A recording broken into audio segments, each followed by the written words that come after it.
Crespo continues to fight. Just another example of just how unbelievably dangerous this job is. His funeral takes place today. President Trump says the ceasefire between the U.S. and Iran remains in effect after the two countries traded fire Thursday. Two are hurt after a Metro train hit a semi in Wilmette yesterday near Linden and Green Bay Road. Two passengers are hospitalized with injuries. Revere Road shut down in Elgin as authorities are conducting a forensic excavation, all linked to the 2016 disappearance of a missing teen. Kiana Galvin was last seen in May of 2016. Cubs cruise to an 8-3 win over the Reds at Wrigley.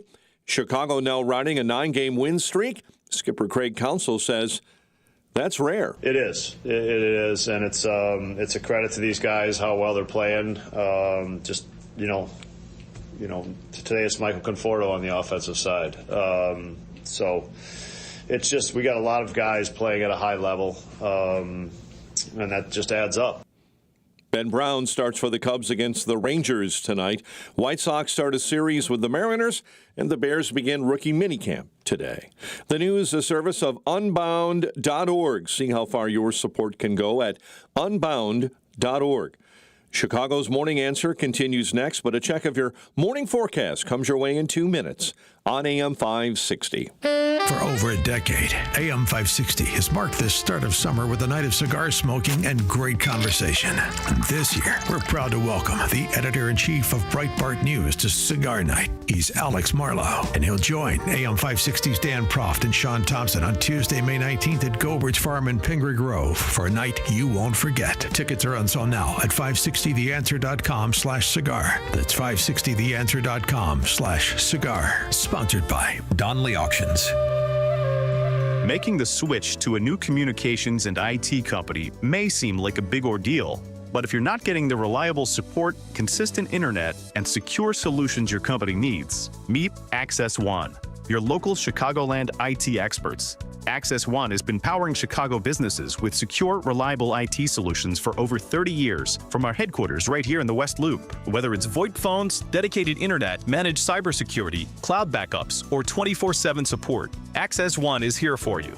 Serving thousands of companies from Naperville to the North Shore, Access One is Chicago-owned and Chicago-run, a trusted IT partner for law firms, clinics, tech startups to manufacturers. We'll make the switch easier than you think. Let's talk. Call 800-804-8333 or visit accessoneinc.com. Rated top 5% in customer satisfaction and a Better Business Bureau A+ rated business. That's accessoneinc.com. Tech made personal locally. John was an active man. He'd go for runs, walk the golf course, and always take the stairs instead of the elevator. But then bone-on-bone knee pain got in the way. Ow! And affected his mobility. It became too painful to even go for walks. And when it seemed like John's only option was knee replacement surgery, a friend told him about the Joint Relief Institute and their affordable, non-surgical knee pain relief. John met with the Joint Relief Institute and discovered their lubricating gel treatment could rejuvenate his lost cartilage. Safe, effective, no surgery. Long story short, John is now back to being active without pain or medication. There is an alternative to knee replacement surgery. Stop living in pain. Call the Joint Relief Institute today, 708-315-6800, or visit jointreliefinstitute.com. Locations in Glenview, Oak Brook, and Orland Park. That's 708-315-6800. Medicare and most private insurance plans accepted. Reclaim your mobility with the Joint Relief Institute. There's a new kind of energy at Starbucks. Try the all-new Energy Refreshers. Strawberry Acai, Mango Dragon Fruit, or the all-new Mango Strawberry. New Energy Refreshers, only at Starbucks. Now, your official weather forecast. Today, expect more clouds than sun with a high of 67. Tonight will be partly cloudy with a low of 51. Tomorrow will be breezy with sun giving way to clouds and a passing shower is possible in the afternoon. The high will reach 73. On Sunday, anticipate more clouds than sunshine with a high of 64. I'm meteorologist Jason Caterina on AM 560, The Answer. Get the latest weather, traffic, and news updates online at 560theanswer.com. Now, from the Signature Bank Studios. If you're looking for the latest news, insight into what it means, and the sharpest opinion, there's only one station in Chicago where you can turn, and it's this one. We're AM 560. The Answer.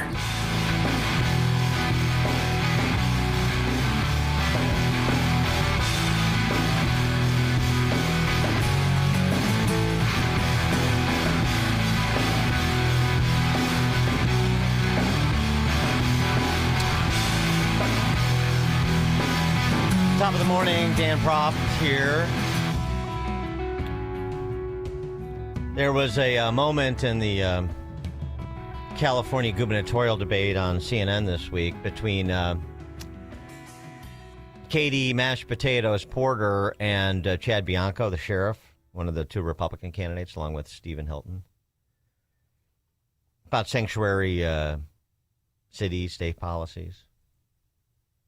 Got to enforce the existing sanctuary laws everywhere so we don't have crazy cowboys taking the law into their own hands. Tell that to a crazy mother who lost her child. Sir, I don't need any lectures from you about being a mother. Of course, you might. Okay.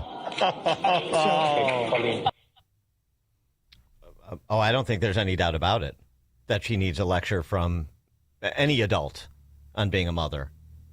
Talking about sanctuary state policies as glibly as she did. Bill Malugin, Fox News, watching the California gubernatorial debate, former L.A. Mayor Antonio Villaraigosa claimed the sanctuary policies don't protect violent criminals. Same position as Katie Porter and every other neo-Marxist in the country. Malugin, not sure the family of Johnny Sanchez would agree with that. He was murdered by two illegal aliens in Inglewood last year after he interfered with them while they were stealing the catalytic converter from his neighbor's vehicle. Video shows them gunning him down for being a good Samaritan. Both had more than a dozen prior arrests in L.A. County, including multiple felonies, and one had 12 prior ICE detainers ignored due to California sanctuary state law. So, what do you have to say to Johnny Sanchez's mom, Katie? What do you have to say to Sheridan Gorman's mom, J.B. Pritzker, Brandon Johnson, Chris Welch, Don Harmon, the Black Caucuses in the Illinois General Assembly, the entire neo-Marxist power structure in the state of Illinois? 312-642-5600 is the alphawealthgroup.com call and text line if you care to opine. Speaking of the Gormans, Sheridan Gorman's mom and dad and sister sat down with Martha McCallum, Fox News. I really appreciate them speaking out. I know it's difficult to do, but have great respect for people that want to put in the fight. I don't begrudge people who don't want to put themselves out there, but I'm not critical of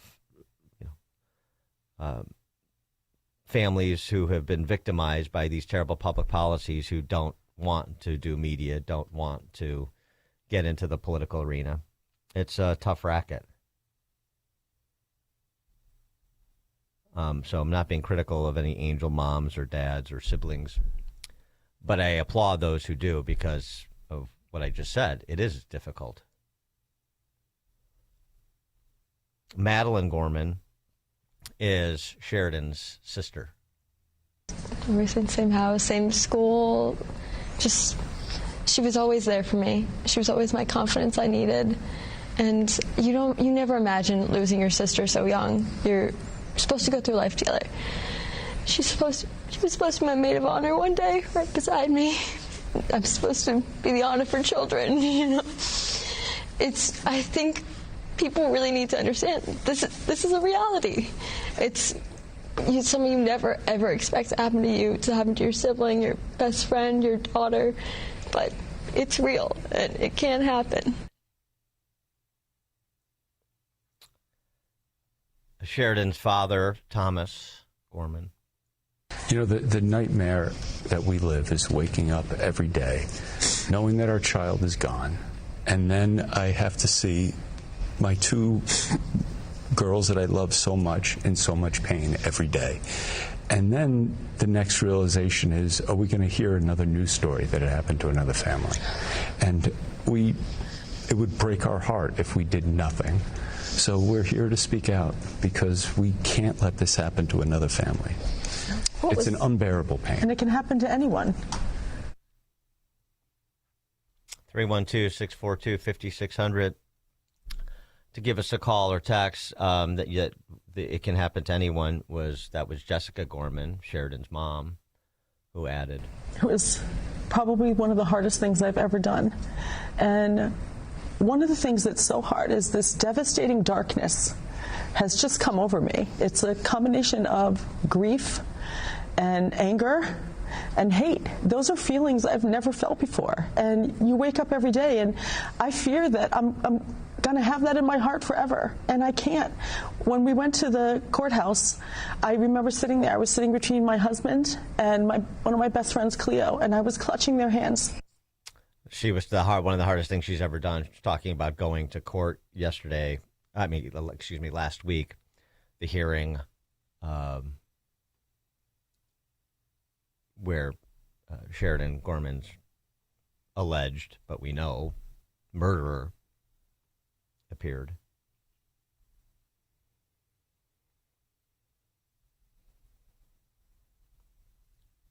What her father said, Sheridan's father, Thomas, said about feeling compelled to speak out because if they read stories about this happening to another family, they would be devastated. Unfortunately, we're going to read those stories. That immigrant crimes account on X that I reference every now and again, they do a nice job of essentially providing archival information on violent crimes committed by people in this country illegally. 25 cases that have come to light just the last 2 weeks. Delaware County, Ohio. Trucker who naturalized by fraud kills young family. Bexar County, Texas. Illegal alien attacks mom and bites child's face. We talked about that case earlier in the week. Almost like tried to eat her face. This animal. Brown County, Wisconsin. Illegal alien injures 2 in machete attack. Speaking of Wisconsin, Dane County, Wisconsin. The Immigration and Customs Enforcement is asking the Dane County Court to not release Julio Morales Jarquin from jail after the Department of Homeland Security confirmed he is in the country illegally. Morales Jarquin is currently facing 2 counts of second-degree sexual assault of an elderly woman at an assisted living facility in Fitchburg. Officials say he came to the U.S. back in 2023 from Nicaragua under the Biden administration's humanitarian parole program. After the Trump administration eliminated the parole program last year, Morales Jarquin stayed in the U.S. illegally. DHS Acting Assistant Secretary Lauren Biss released a statement saying, quote, DHS is calling on sanctuary politicians in Dane County, Wisconsin, to not release this criminal from jail back onto the streets to commit more crimes. Spartanburg County, South Carolina. Illegal alien arrested for DUI crash deaths of 2 boys. Lee County, Alabama. Illegal alien rape suspect dies in shootout with police. Oh, speaking of Alabama, Albertville, Alabama. Marshall County investigators have arrested an undocumented immigrant in Albertville after tips from child advocacy groups reported him for uploading child sex abuse material. Investigators received 2 more reports from the Internet Crimes Against Children Task Force after the initial report days later. State troopers helped authorities identify the suspect, Heido Morales, by tracking the IP address to a home. After weeks of surveillance, authorities determined Morales no longer lived there. State, local, and federal agencies eventually found his current address on Lydia Street, where he was arrested yesterday. He's charged with 10 counts of possession of child pornography. Morales is in the Marshall County Jail. He'll be taken into ICE custody after he bonds out. Oh, speaking of child porn, obviously you think child porn, what brand name pops to mind? Yeah, Disney.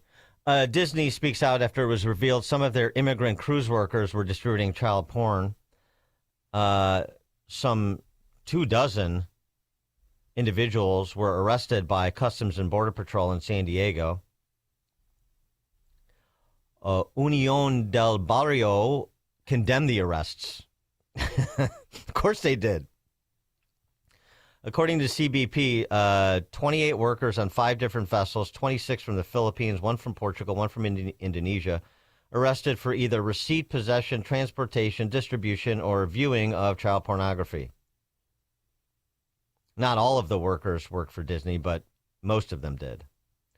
You'll be happy to know Disney has a zero-tolerance policy for trafficking in child porn. I think it's sort of somewhat loosely enforced, though.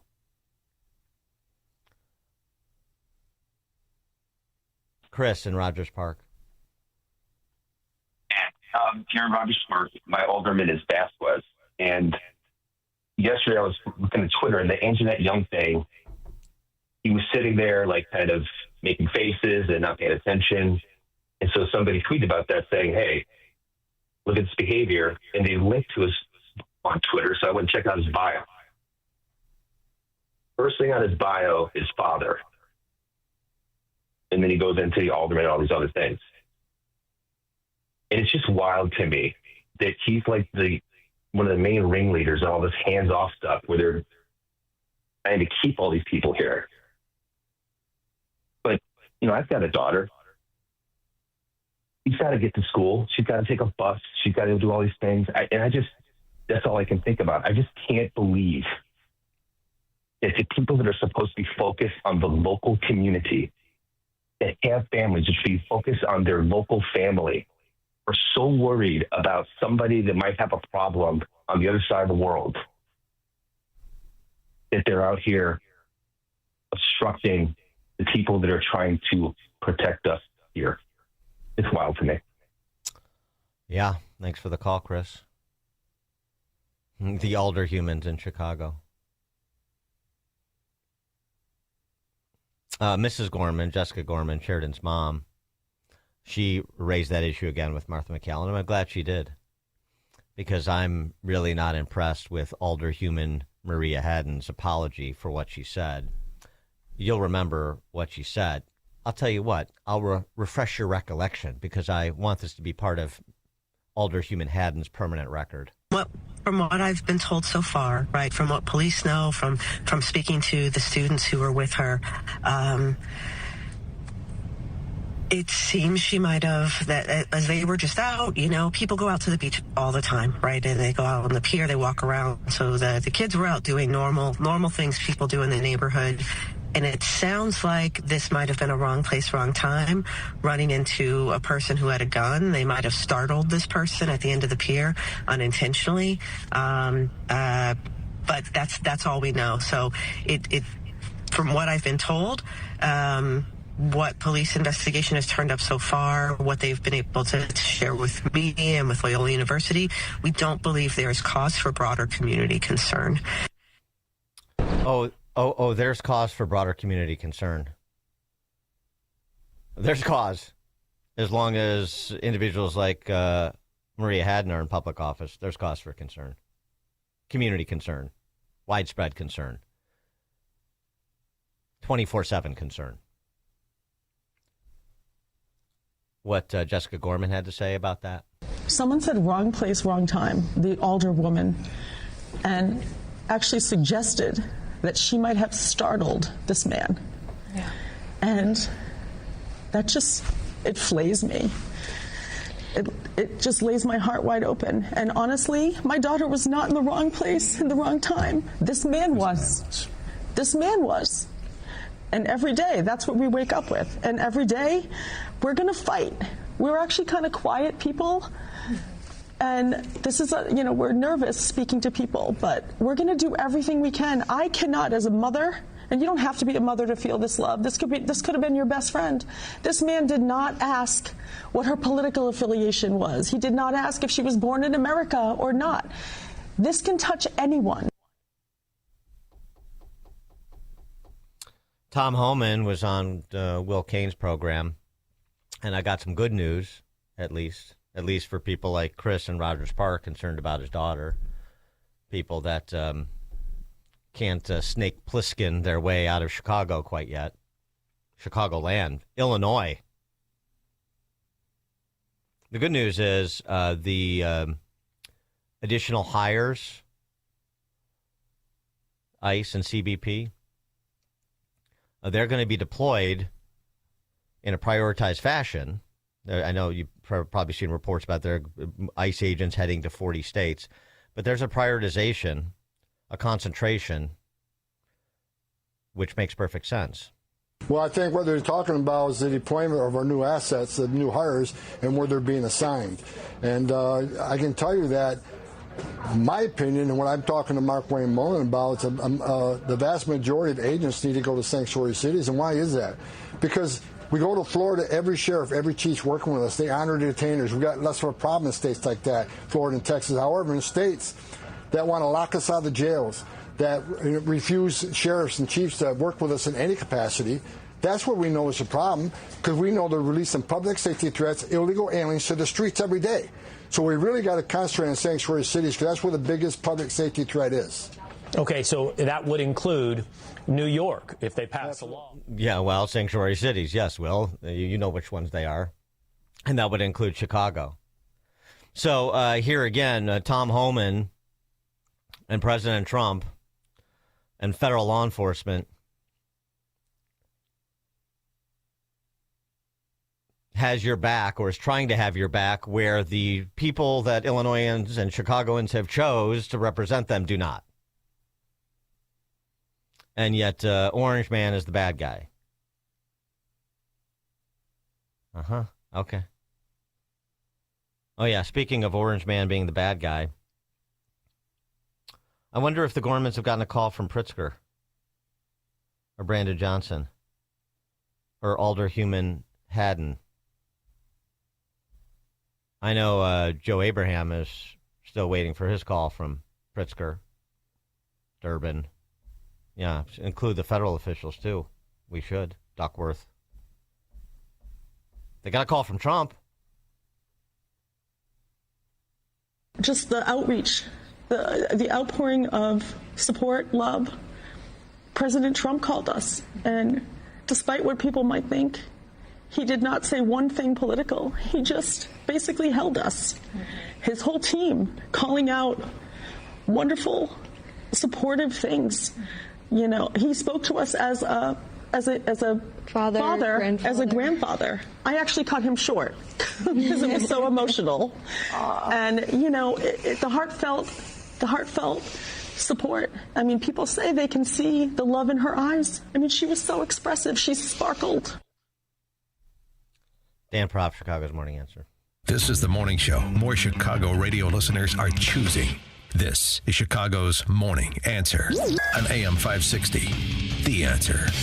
Sign up for the AM 560 Answer Advantage to get early alerts on event ticket sales, special discounts, and contest opportunities. Sign up today at 560theanswer.com/advantage. When disasters hit and cell networks fail, Rapid Radios keeps you connected. Instant push-to-talk with coast-to-coast range. No contracts, no monthly bills. Trusted by law enforcement, government agencies, and over 500,000 users. Always ready when your phone isn't. Because in an emergency, seconds matter, and reliability isn't optional. Go to rapidradios.com. Use code RADIO for 5% off and free shipping from Michigan. Rapid Radios. Communication redefined.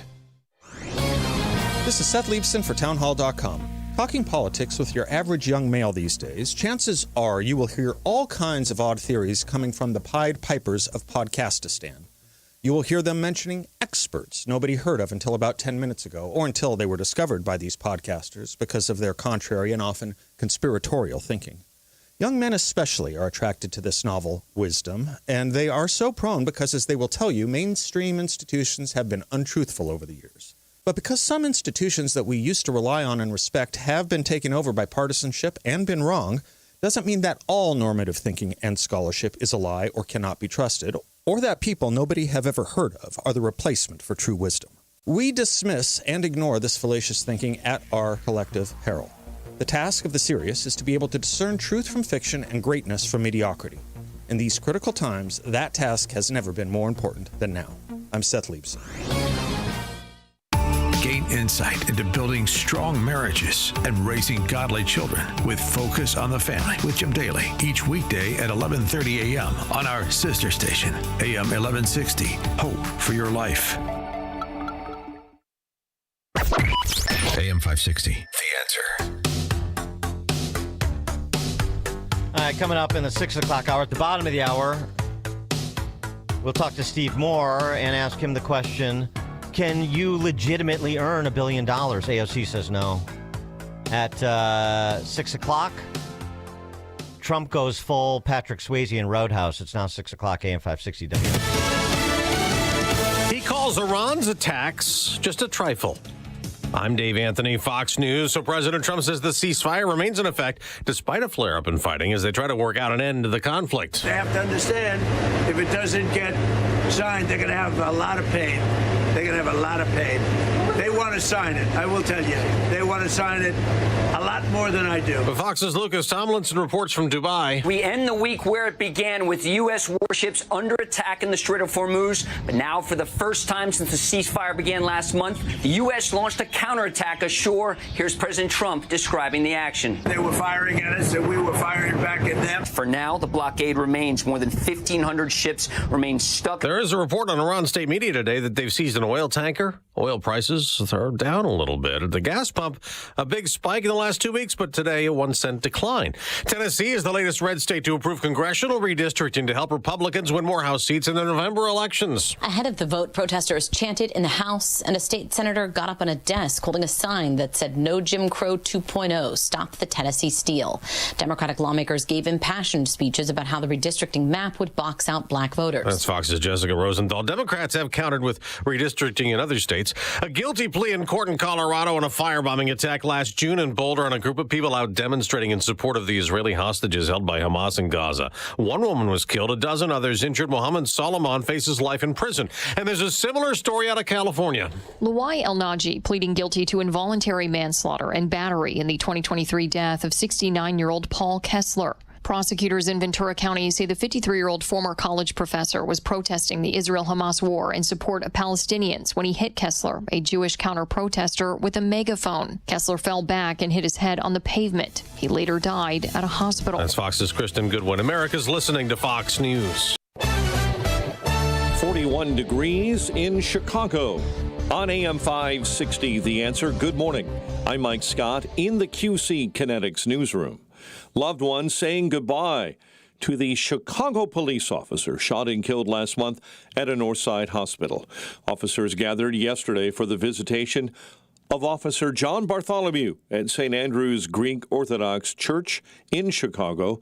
Alderman Scott Wagaspak. Some of us on the city council know that we have a lot of work to do to continue to make sure that we support our officers in all the work that they do. His funeral takes place today at the same church. Revere Road remains shut down in South Elgin. Authorities are conducting a forensic excavation, all linked to a 2016 disappearance of a missing teen.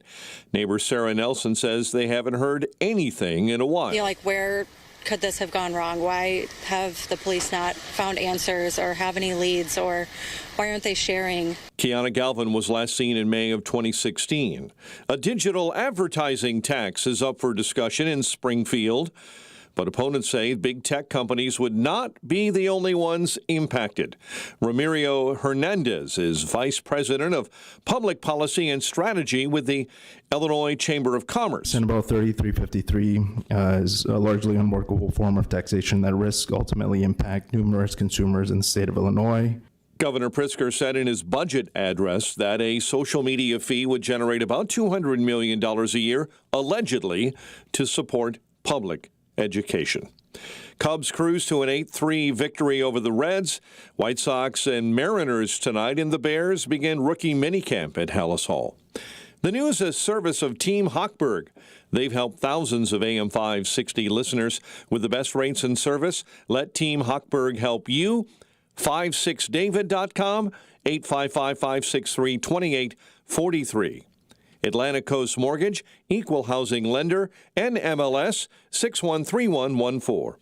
A check of the roads comes your way in 2 minutes on AM 560. Mike Gallagher loves shining the light on problems. The Sarasota County Democratic Party is feeling disappointed. And then their comment was, well, that sucks. Oh, it sucks that the assassin didn't hit his target? There is a cleansing here. The rock is being lifted up and the cockroaches are being revealed. And there's a lot of cockroaches. The Mike Gallagher Show. Weekdays at 9 on AM 560. The Answer. WIND, Chicago. Wesley Financial Group is not a law firm, and Chuck McDowell, definitely not an attorney. This is Chuck. If someone talked you into buying something really silly and you want to get out of that silly little thing, my advice, get the facts. Call me and I'll send you our timeshare exit kit absolutely free. Inside, you'll learn how timeshare works and all your options for cancellation. Call Wesley now for your free timeshare exit information kit. 800-809-7171. That's 800-809-7171. If you want unlimited talk, text, and data on a crazy fast network, Big Wireless will sell it to you right now for as little as $70 a month. Or you can buy it from Pure Talk for half of that. I'm talking about unlimited talk, text, and unlimited data for just $34.99 a month. Stop paying the big guys twice what you need to. Dial pound 250, say my name. That's pound 250, micro, to switch to Pure Talk, where the savings are truly unlimited. Health insurance rates are surging in America, leaving millions without affordable options. If you're sick of having paychecks eaten up by healthcare costs or dealing with mega corporations, then listen to this. Christians don't need to waste money on a broken system. That's why I want to tell you about Christian Healthcare Ministries. It's an alternative to traditional health insurance at half the cost. With CHM, fellow believers contribute monthly to help pay each other's medical bills. There's no enrollment period, so you can join anytime. And you aren't restricted to provider networks, so you choose the doctors and hospitals you want. It's that simple. CHM is not insurance. It's a ministry that puts faith into action. Feel the difference of financial support and biblical care from fellow believers. Join CHM today by visiting chministries.org/wellness. That's chministries.org/wellness. 6:06. Team Hochberg Traffic Center time, a service of Steiner Homes. Building homes is more than a business, it's a calling. Family owned and dedicated to building custom homes with care, integrity, and craftsmanship you can trust. SteinerHomesLTD.com. Northwest Indiana's leading home builder. Steiner Homes, love where you live. Stevenson, accident, left lane blocked. Right now, cleanup continues from an earlier fire resulting from that accident. It's inbound between the Veterans Toll, I-355, and Lamont Road. As you're traveling on the inbound Dan Ryan, stacking up 79th in through 75th, and delays on the Jane Addams I-90 eastbound between Route 59 and Barrington Road as they pick up late overnight construction. Chicago's Morning Answer continues next. But now a check of your morning weather forecast in the Air Right Heating and Cooling Weather Center. Today, expect more clouds than sun with a high of 67. Tonight will be partly cloudy with a low of 51. Tomorrow will be breezy with sun giving way to clouds and a passing shower is possible in the afternoon. The high will reach 73. By Sunday, anticipate more clouds than sunshine with a high of 64. I'm meteorologist Jason Caterina on AM 560, The Answer. Get the latest weather, traffic, and news updates online at 560theanswer.com. Now, from the Signature Bank Studios, this is Chicago's Morning Answer with Dan Proft on AM 560. The Answer.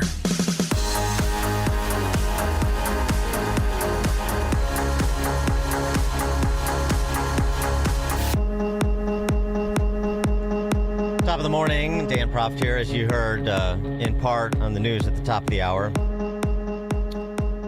Yesterday, there was an exchange of unpleasantries between the United States and the Iranians. As Trump posted on Truth Social, 3 world-class American destroyers just transited very successfully out of the Strait of Hormuz under fire. No damage done to the 3 destroyers, but great damage done to the Iranian attackers. More from Trump discussing with the press what transpired. Worldwide, our military is unbelievable. They're doing an unbelievable job. We're negotiating with the Iranians. We have, you probably heard, we took our 3 destroyers and we rammed them through some pretty big stuff today, and we knocked the hell out of them. The destroyers weren't hurt in any way. The people weren't hurt, but they were firing at us, and we were firing back at them. And our firepower was a hell of a lot stronger than theirs, and they knocked the hell out of them. They took down a lot of small boats. You know, we call them small boats or fast boats. They're both small and they're fast, with some weaponry on the front. You know, this is what. So this is now replacing the Navy. They had a Navy 159 boats. They have none. Okay, they're all at the bottom of the sea. So they replace that with what they call the fast boat. It's a fast boat. Big deal. It's fast. It's got a machine gun in front. They've been knocked down. They knocked down quite a few of them today. Yesterday they knocked down 8. They average 8 a day. This is some group of people we're dealing with. So, you know, it's very simple. Somebody said, what's your plan? I said, the plan is very simple. Iran cannot have a nuclear weapon. It cannot have a nuclear bomb. And it's not going to have. And they're really at the end of the line. They really are at the end of the line now. Mm-hmm. And so what about the ceasefire? If you're firing on each other, doesn't that by definition mean the ceasefire has ceased? No. President, after these strikes, is the ceasefire with Iran still on? Yeah, it is. It's they trifled with us today. We blew them away. They trifled. I call that a trifle. I'll let you know when there's no ceasefire. You won't have to know. If there's no ceasefire, you're not going to have to know. You're just going to have to look at one big glow coming out of Iran. You know, I love the sort of channeling of Patrick Swayze. Want you to be nice until it's time to not be nice. Well, how are we supposed to know when that is? You won't. I'll let you know. Yeah, you'll know when you see the glow emanating from Tehran, apparently. Just point of order, a couple points of order. One is epic fury is over, and the use of military force, the implication of the use of military force is no longer. But, of course, as we discussed the other day, he then later in that same show, during the same show, essentially said, look, if they misbehave, then I retain the right to resume the bombing. And that's exactly what happened yesterday. It wasn't just they took out some boats. They also struck 2 Iranian ports. Jennifer Griffin reporting U.S. military strike on Iran's Keshem port and Bandar Abbas. But that also does not indicate a restarting of the war or an end to the ceasefire. Okay. Strike on one of Iran's oil ports comes 2 days after Iran fired 15 ballistic and cruise missiles at that UAE refinery, and that elicited anger from Gulf countries. In addition to the anger, it also elicited elimination of the restrictions that the Saudis and the Kuwaitis had put on the Project Freedom operation. There was a pause. It was initially reported as at the behest of Pakistani facilitators with respect to negotiations for some sort of peace deal.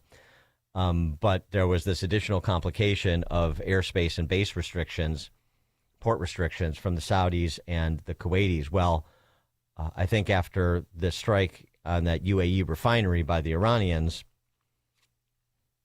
they thought better of it. Talking about the Saudis and the Kuwaitis. And so now that's back on.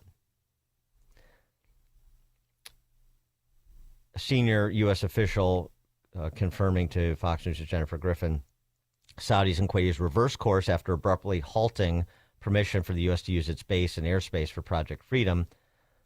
Saudi officials reportedly were angry at the Pentagon for downplaying the Iranian strikes on Monday and got over that because they need us, obviously, and our military in particular. 312-642-5600, the alphawealthgroup.com answer line and text line. So those two points of order.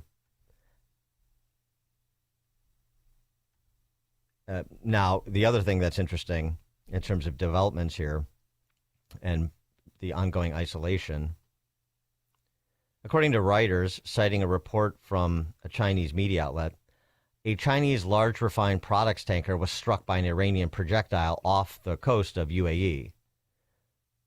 This is on Monday. Per a source from the owner of the vessel, this is the first time a Chinese vessel was struck by Iranian fire since the conflict began. And the vessel was marked Chinese owner and crew and was yet still targeted. It was the implication is it wasn't an accidental. So I can't imagine that the Chinese communists are going to look kindly on that either. Now, this is all against the backdrop of, again, more reporting yesterday that the possibility of a memorandum of understanding or even a deal is very real and, it could happen at sort of any moment. And the Wall Street Journal reported the components of said deal from our side. Iran hands over all enriched uranium. They agree to a 20-year ban on enriching uranium. They make a declaration that it will not seek nuclearization. They dismantle key nuclear facilities. They agree to inspections if any violations are suspected. And they agree to a ban on any underground nuclear work. Everything's got to be above board. The only problem with that, not the only problem, but one of the problems, is President Trump's own words. So we're dealing with the right people now. That's something he said intermittently over the last couple of weeks. We've had regime change, something he said often. They're more moderate, more reasonable, words to that effect. And then yesterday, after the exchange of fire that he just described, he described Iran this way. A normal country would have allowed American destroyers to pass, but Iran is not a normal country. They are led by lunatics. And if they had the chance to use a nuclear weapon, they would do it without question, but they'll never have that opportunity. And just like we knocked them out again today, we'll knock them out a lot harder and a lot more violently in the future if they don't get their deal signed fast. And look, I understand it's the Patrick Swayze. You be nice until it's time to not be nice.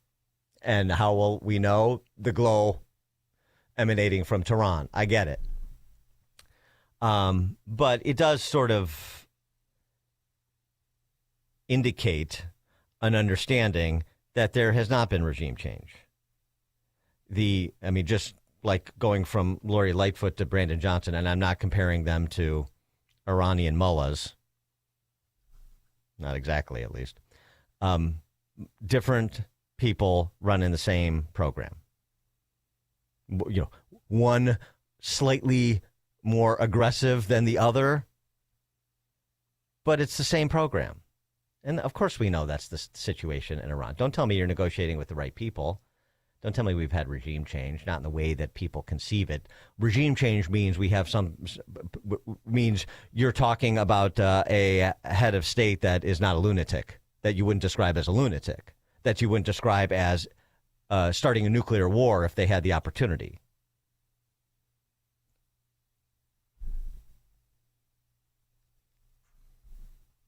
Jordan in Antioch, you're on Chicago's Morning Answer. Good morning, Dan. Yeah, I just don't. I love Trump. I support him, but the way that you sold this to us when this went down was we were going to go in there and kick ass and take names. It was going to be done, and these guys were going to roll over. And now I'm hearing how well we're doing, but it sure doesn't look that way. If we're doing that well, why am I paying $6.20 a gallon for diesel? Why is the Strait of Hormuz doesn't have ships flowing through it like the freaking lazy river at the Kalahari, right? Why, if we're doing that well, why is none of this happening? So if we're not doing that well, and clearly they're not afraid of us because they're shooting at our ships still, quit pontificating, shut up, and just get it done. And the next time we hear from you, it should be exactly like I said. And like you said, the guys that we're dealing with are dead. The people that are living under those people are free. The Hormuz Strait looks like the lazy river at the Kalahari with Mardi Gras lights and everything else floating down the thing. And that entire area runs unimpeded by Iran, any kind of Iran attack or influence. Until then, shut up and just get it done. Don't. But I'm tired of hearing how well we're doing, and yet we're not doing that well. We're not stupid. Thanks. Thanks for the call, Jordan. Well, I mean, I think, there's gradations of this. Certainly, we're doing well militarily. The military has performed brilliantly, but they can only do so much, and they can only do, obviously, what the commander-in-chief directs them to do. And so, military force alone doesn't get the outcome that we all desire, which is real regime change that is oriented towards being a peaceful neighbor in the Middle East and a, quote unquote, normal nation with respect to all countries, as opposed to a expansionist Islamist terror state, for example. That's complicated, not easy. There's a lot of geopolitical variables. So, again, I mean, I'm perhaps more patient than some. We're just over 2 months in. I think there has been a lot accomplished. But in terms of the mission, it's not accomplished. That's true. George in Naperville. Good morning, Dan. Do you think the lunatic mullahs are going for the glow that Trump has threatened them with so they can get to their virgins sooner? Yeah, right. Thanks for the call, George. Text from 847, totally agree with Jordan. I'm completely confused. 815, it seems to me that Iran has the militants that have access to these boats and guns, and they're just going out there trying to get rich, demanding money from the ships, trying to pass through. I don't think they're organized. Yeah, I mean, again, we're obviously eliminating their capacity to engage even in piracy at this point, a little bit at a time. That's why I say some patience is required, because it doesn't take much to have a chilling effect on commercial traffic through the strait, as we've discussed. And it takes time to, for example, for the U.S. Navy to minesweep the entire area. It takes time to eliminate the 15%, 10, 15%, 20%, whatever the estimates are. That's what's been publicly ballparked by the military, by CENTCOM, of their ballistic missile stash, maybe a little bit more in terms of on a percentage basis of their drone capacity. These little speedboats, obviously they're not going to fare well against U.S. destroyers, but those one-off incidents obviously keeps people buttoned up. So that's why I say, I don't know, my perspective on it is these, and you've heard from some experts we got on the show too, suggest like, look, you just call these guys lunatics. You know what you're dealing with. You know you can't really trust it. And you know they're trying to buy time, and you know they're shining you on. And there's been a good faith effort made to try to minimize the additional damage done to that country, to minimize the possibility of more civilian deaths, more death generally, less risk to our military men and women during a quote unquote ceasefire such as it is. But at the end of the day, if it's clear that they're not getting it, and their four-corner defense, really, they don't have the ball, is not aiding accomplishing the stated mission, well, then you're going to have to make a slight course correction, it seems to me. And I think we're getting to that point. It wouldn't be surprising to me if there's action this weekend, frankly, if you don't see progress today or hear about progress today. Mac in Goodyear, Arizona. Good morning, Dan. I know you're probably coming up on a break, so I'll talk fast. Just calling to let your audience know I'm done with Trump, and I say that as someone that voted for him 3 times, and because of what I did in my past career, I've personally protected him and been alone with him in a room where there were only 5 of us. And I cannot stand incompetence, and I can't stand people peeing in my face and telling me it's raining from God above. I'm so sick of this and the incompetence. We've been wargaming the straight since 1982. And the fact that we're in this position because they didn't think this was going to happen is mind-boggling to me. And I am completely done with Trump. He is personally responsible for the wipeout we're going to get in the midterms and in 28. And if I'm done with Trump, it's real, real bad. Okay, Mac. Thanks for the call. Harry in Hawthorne Woods. Yeah, I'm no longer in Hawthorne Woods. I'm in the Villages in Florida. And I moved very quite good. a while ago. Yeah, okay, congrats. But my own belief is he hasn't gone after their infrastructure or the oil refining facilities, because that's something we're going to be able to use once this gets broken down. I mean, it's going to negate the ability to produce oil from that area for a long time, and that's going to perpetuate high gas prices unless we're able to use that facility or their facilities for cleaning oil. And destroying the infrastructure is going to be real hard on the Iranians there to get anything accomplished themselves as well. So that's why I think he's holding off on that. That's a belief I have. Yeah. Thanks for the call here. Yeah, I don't disagree with that, and he's indicated as such, over the course of the last several weeks. But the problem I have with is not necessarily destroying Karg Island, but there are other targets that have been identified, by military that could be struck that wouldn't necessarily destroy the core industry in that country and their source of anything resembling self-sustainability. We've talked about IRGC targets, perhaps more of their essentially industrial defense capacity, the infrastructure associated with that. When we talked, maybe it was last week with Stephen Bucci and others too, there are other sites on the hit list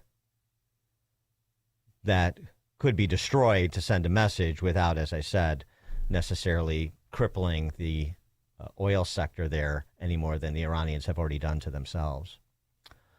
Joe in Arlington Heights. Hey, good morning. My blood's up a little bit. For the the friends I haven't met that are now done with Trump. You know, we have a group of people that were fighting for 2 months, and the only real problem that it's created for us is higher fuel prices. In World War II, we had scrap drives. Virtually every county in the country was collecting rubber and plastic, even rags and rope and scrap steel to help the effort.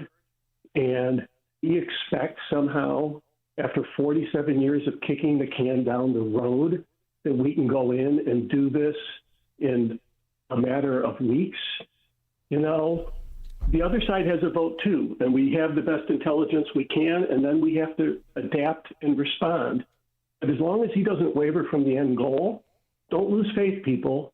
We have to get rid of these people that want a nuclear holocaust, because that will bring on the 12th Imam and Islamic rule of the world. Don't forget what's at the end of the equation. Thank you, Dan. Thanks for the call, Joe. Dan Proft, Chicago's Morning Answer. This is Chicago's Morning Answer. Your show keeps me alive during the week. There's nobody I'd rather listen to between 5 and 9 in the morning than you guys. On AM 560, The Answer.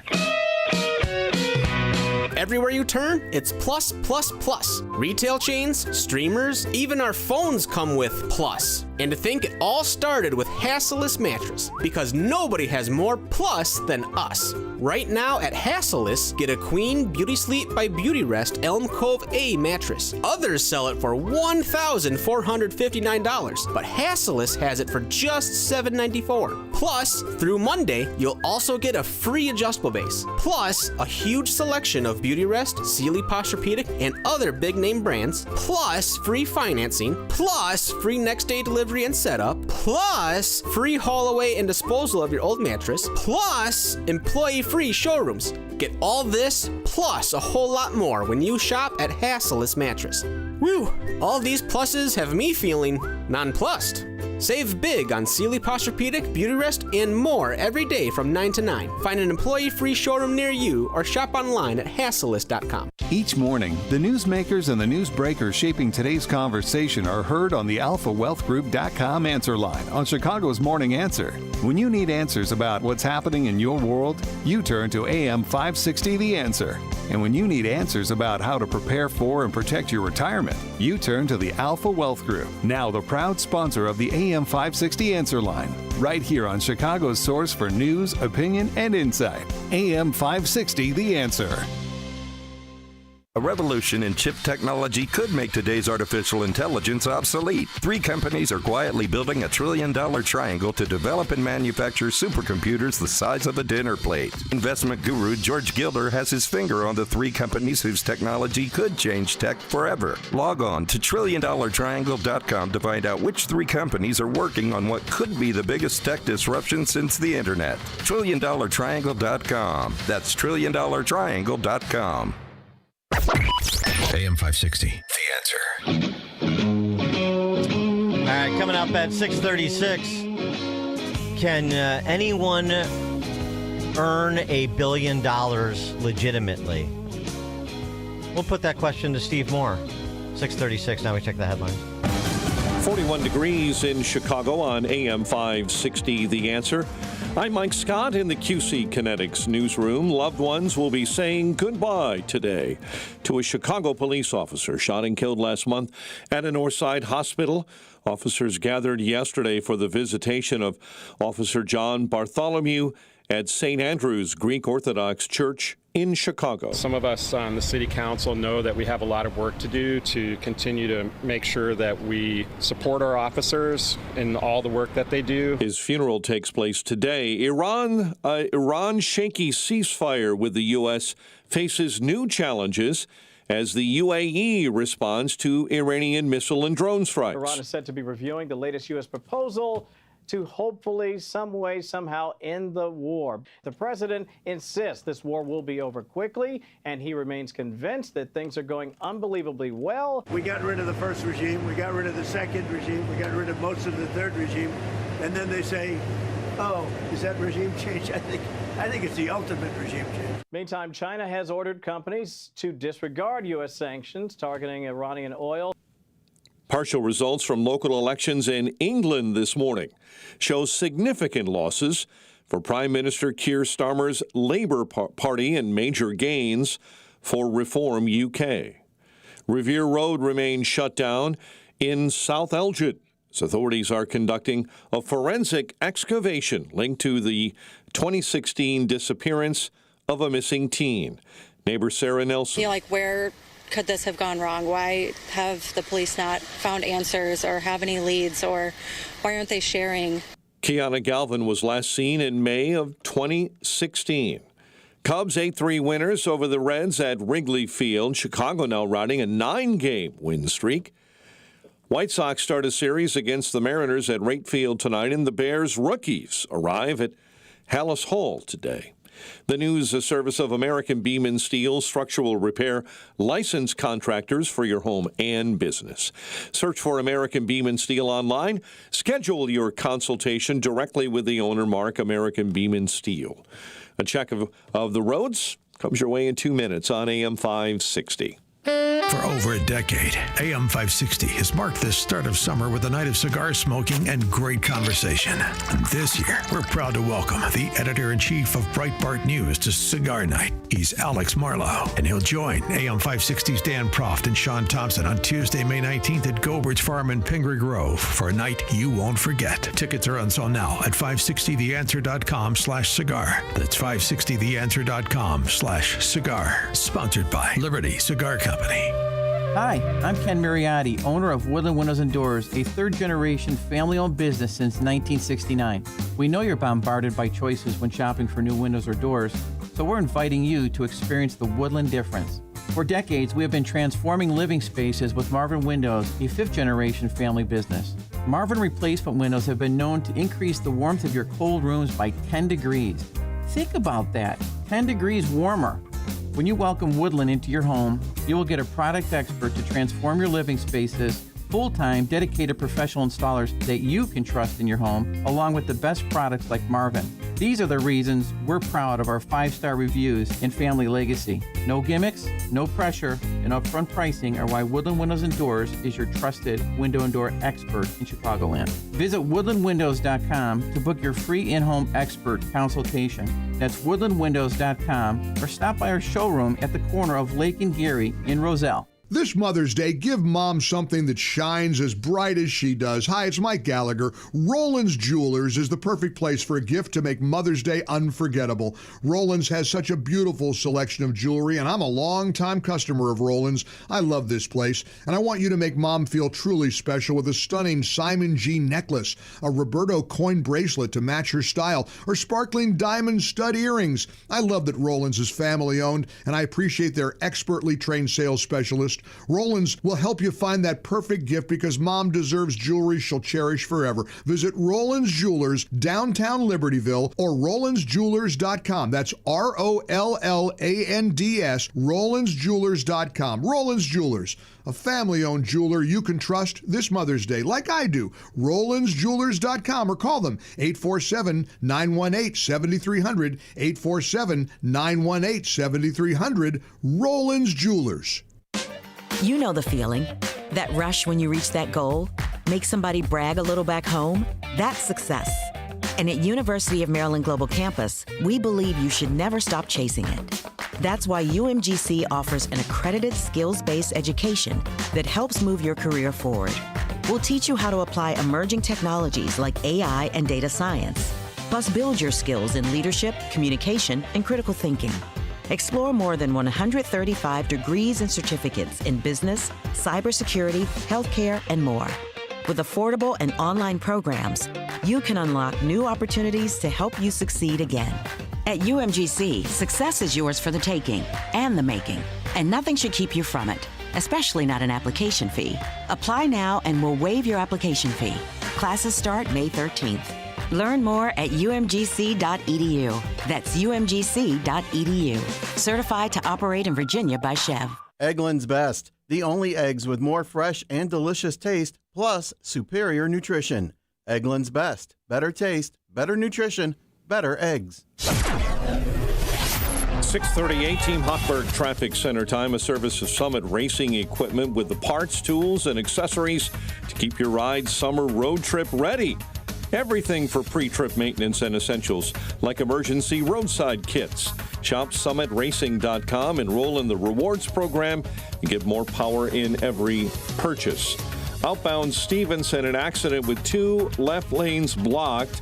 Traffic is getting by on the right-hand shoulder. This is a much earlier accident that had the semi fully engulfed and a major emergency response outbound between Route 83 and the Veterans Memorial Toll I-355. Just a reminder, DuSable Lakeshore Drive north and southbound between Foster and Hollywood and Foster will remain shut down, closed due to pending funeral services there this morning. Chicago's Morning Answer continues next. Now a check of your morning weather forecast in the Air Right Heating and Cooling Weather Center. Variable clouds and a high near 67. Get the latest weather, traffic, and news updates online at 560theanswer.com. This hourly segment is brought to you by Goldilocks, offering 24/7 security solutions for homes and businesses. Call them today at 708-889-5600. Now, from the Signature Bank Studios. Only the biggest stories, only the biggest guests, and only the biggest opinions. This is AM 560, The Answer.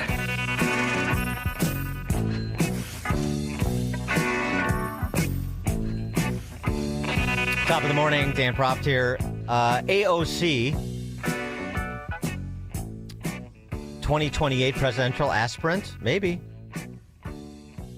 She went on a podcast of a reputed comedian. I don't know. Ilana Glazer.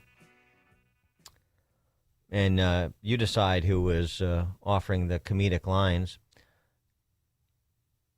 on whether or not one can earn $1 billion legitimately.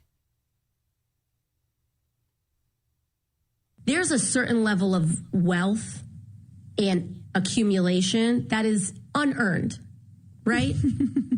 You can't earn $1 billion. That's right. You just can't earn that. That's exactly correct. You can get market power, you can break rules, you can do all sorts of things.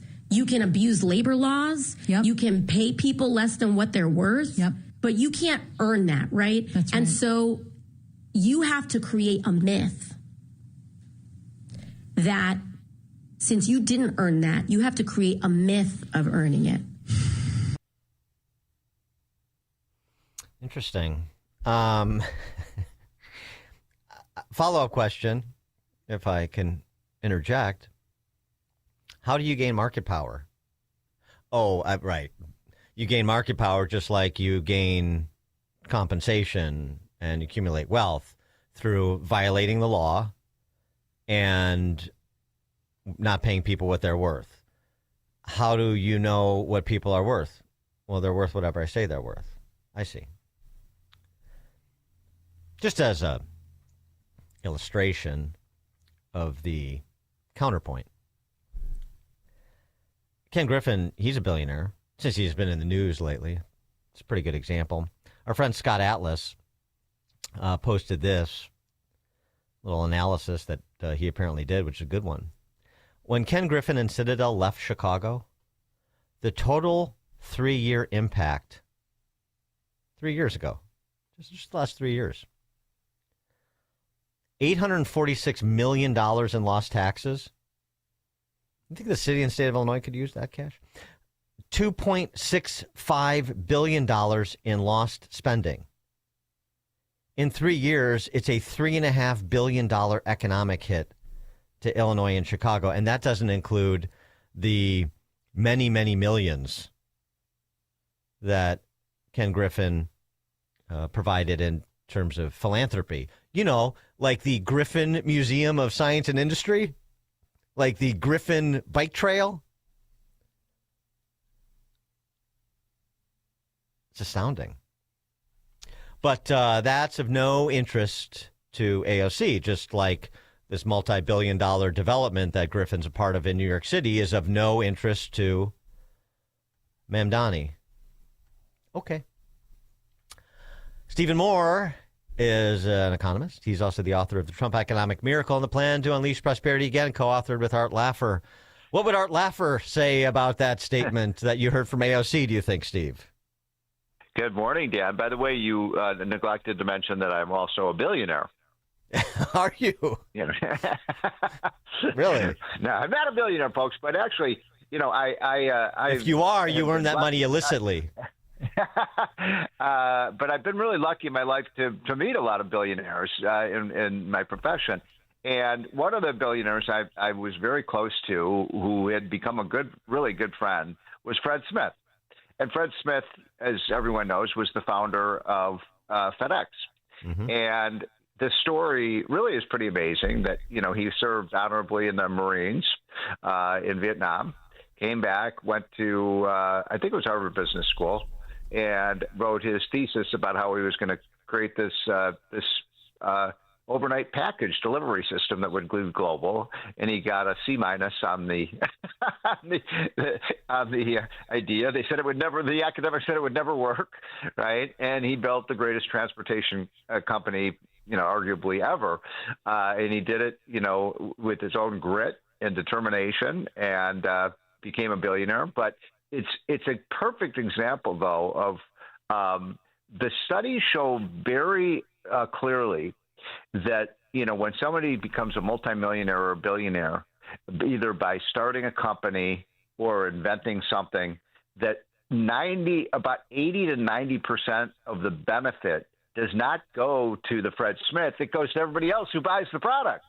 In other words, billionaires are really, really good for the rest of us because they produce things that we want. That's called the free market system.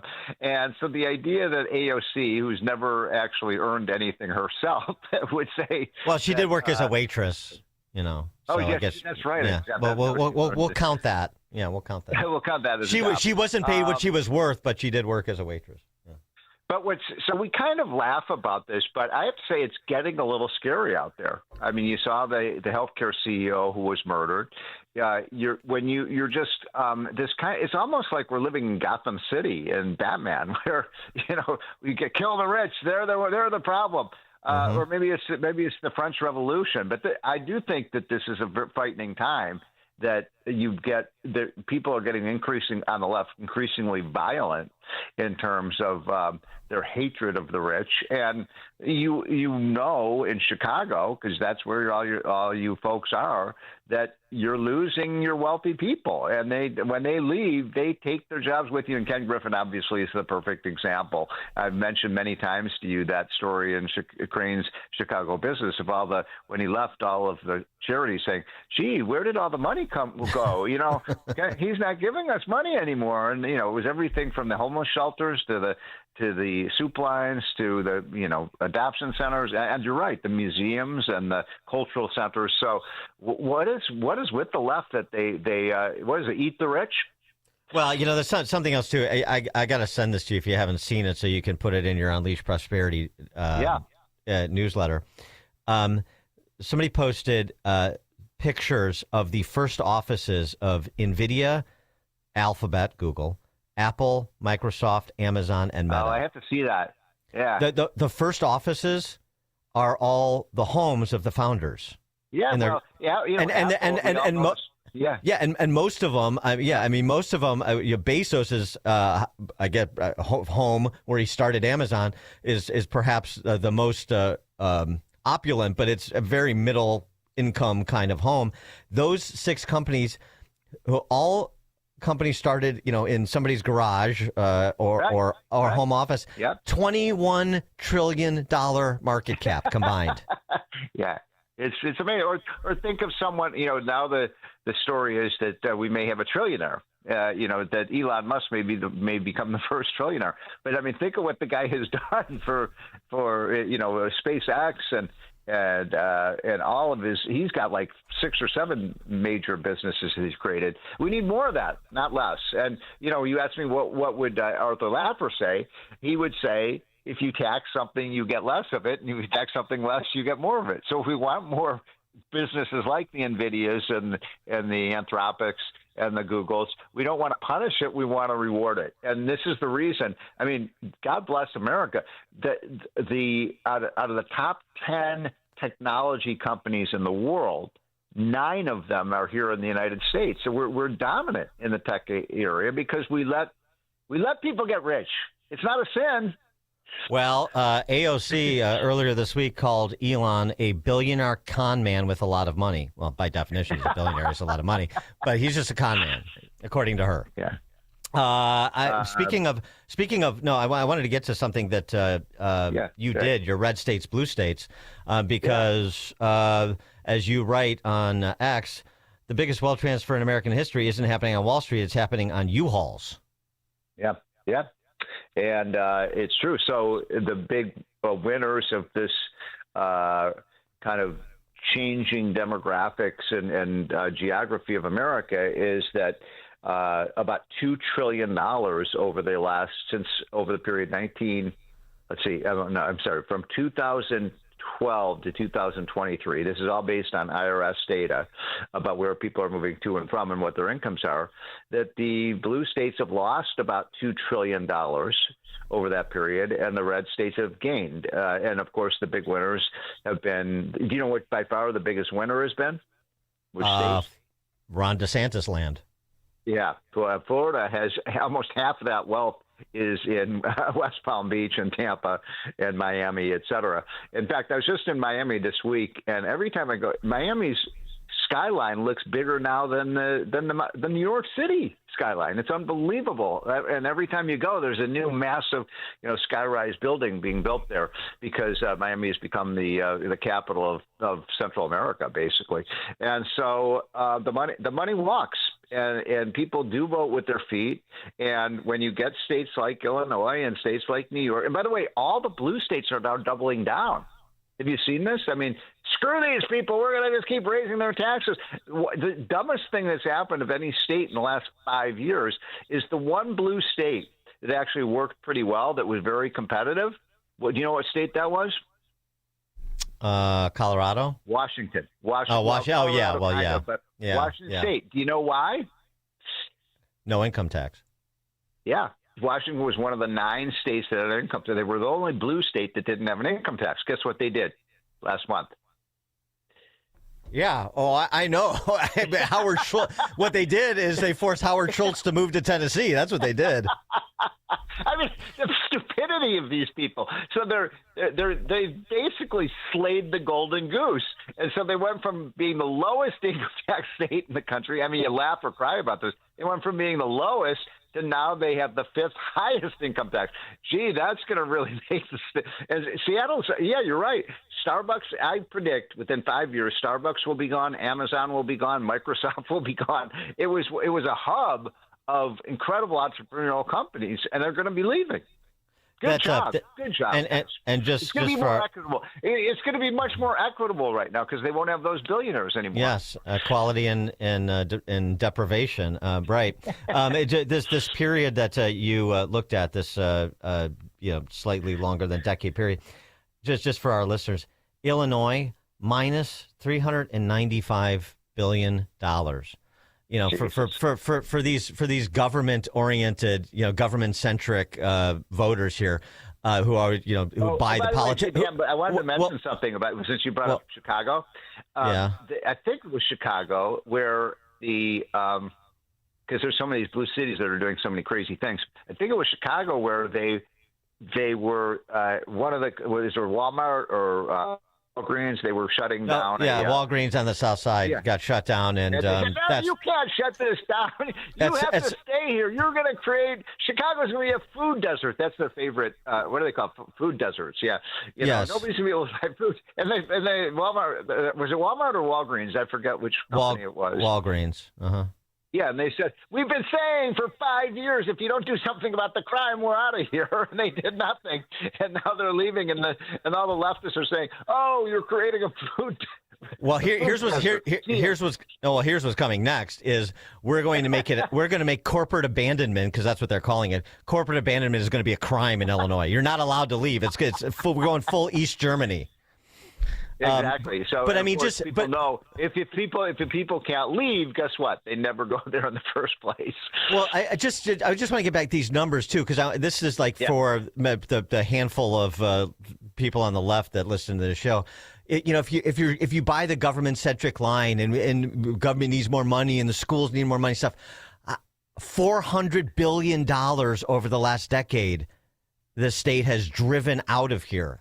You think the cut that the government gets of $400 billion could be useful even if you're just a government-centric hack? I mean, it's just remarkable. Yeah. So let me just do the math for you. So roughly, the state and local tax on $400 billion is $40 billion, another 10%. Yeah, right. So that's $40 billion the government lost because of their stupidity of driving these folks back. But I think you're going to have to put, like, as you said, a Berlin Wall around Illinois and New York City and Los Angeles. By the way, the other thing is now they've got some evidence that the people who started those fires in Los Angeles did it because they hated the rich, and a lot of the politicians have let Pacific Palisades burn down. They're just a bunch of rich people.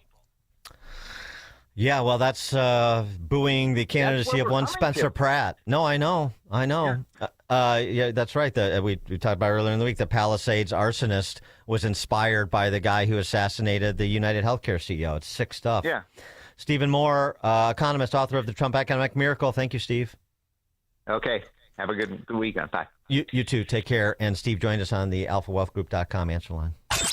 Before you see it on TV, share it on Facebook, or read about it in the paper.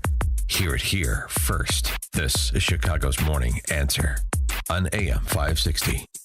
The Answer. At Signature Bank, going the distance for business banking customers is what we do every day. We understand that business owners have a strategic mission, a drive to succeed, a plan for growth, and don't have time to wait for a bank to respond. With Signature Bank, you not only have a banking partner that has roots right here in Chicago, but our decisions are made locally too. Signature Bank knows that when you have a question or problem about your business, you want answers. You need someone who will pick up the phone or respond to your text. You need someone who is always there for you. That's Signature Bank. We are a team that wants to get to know you and your business. Want to be Signature Bank's next success story? Give us a call today at 773-467-5630 or visit us online at signaturebank.bank. Member FDIC Equal Housing Lender. I remember sitting in the kitchen, heartbroken, overwhelmed, staring at costs and a list of decisions.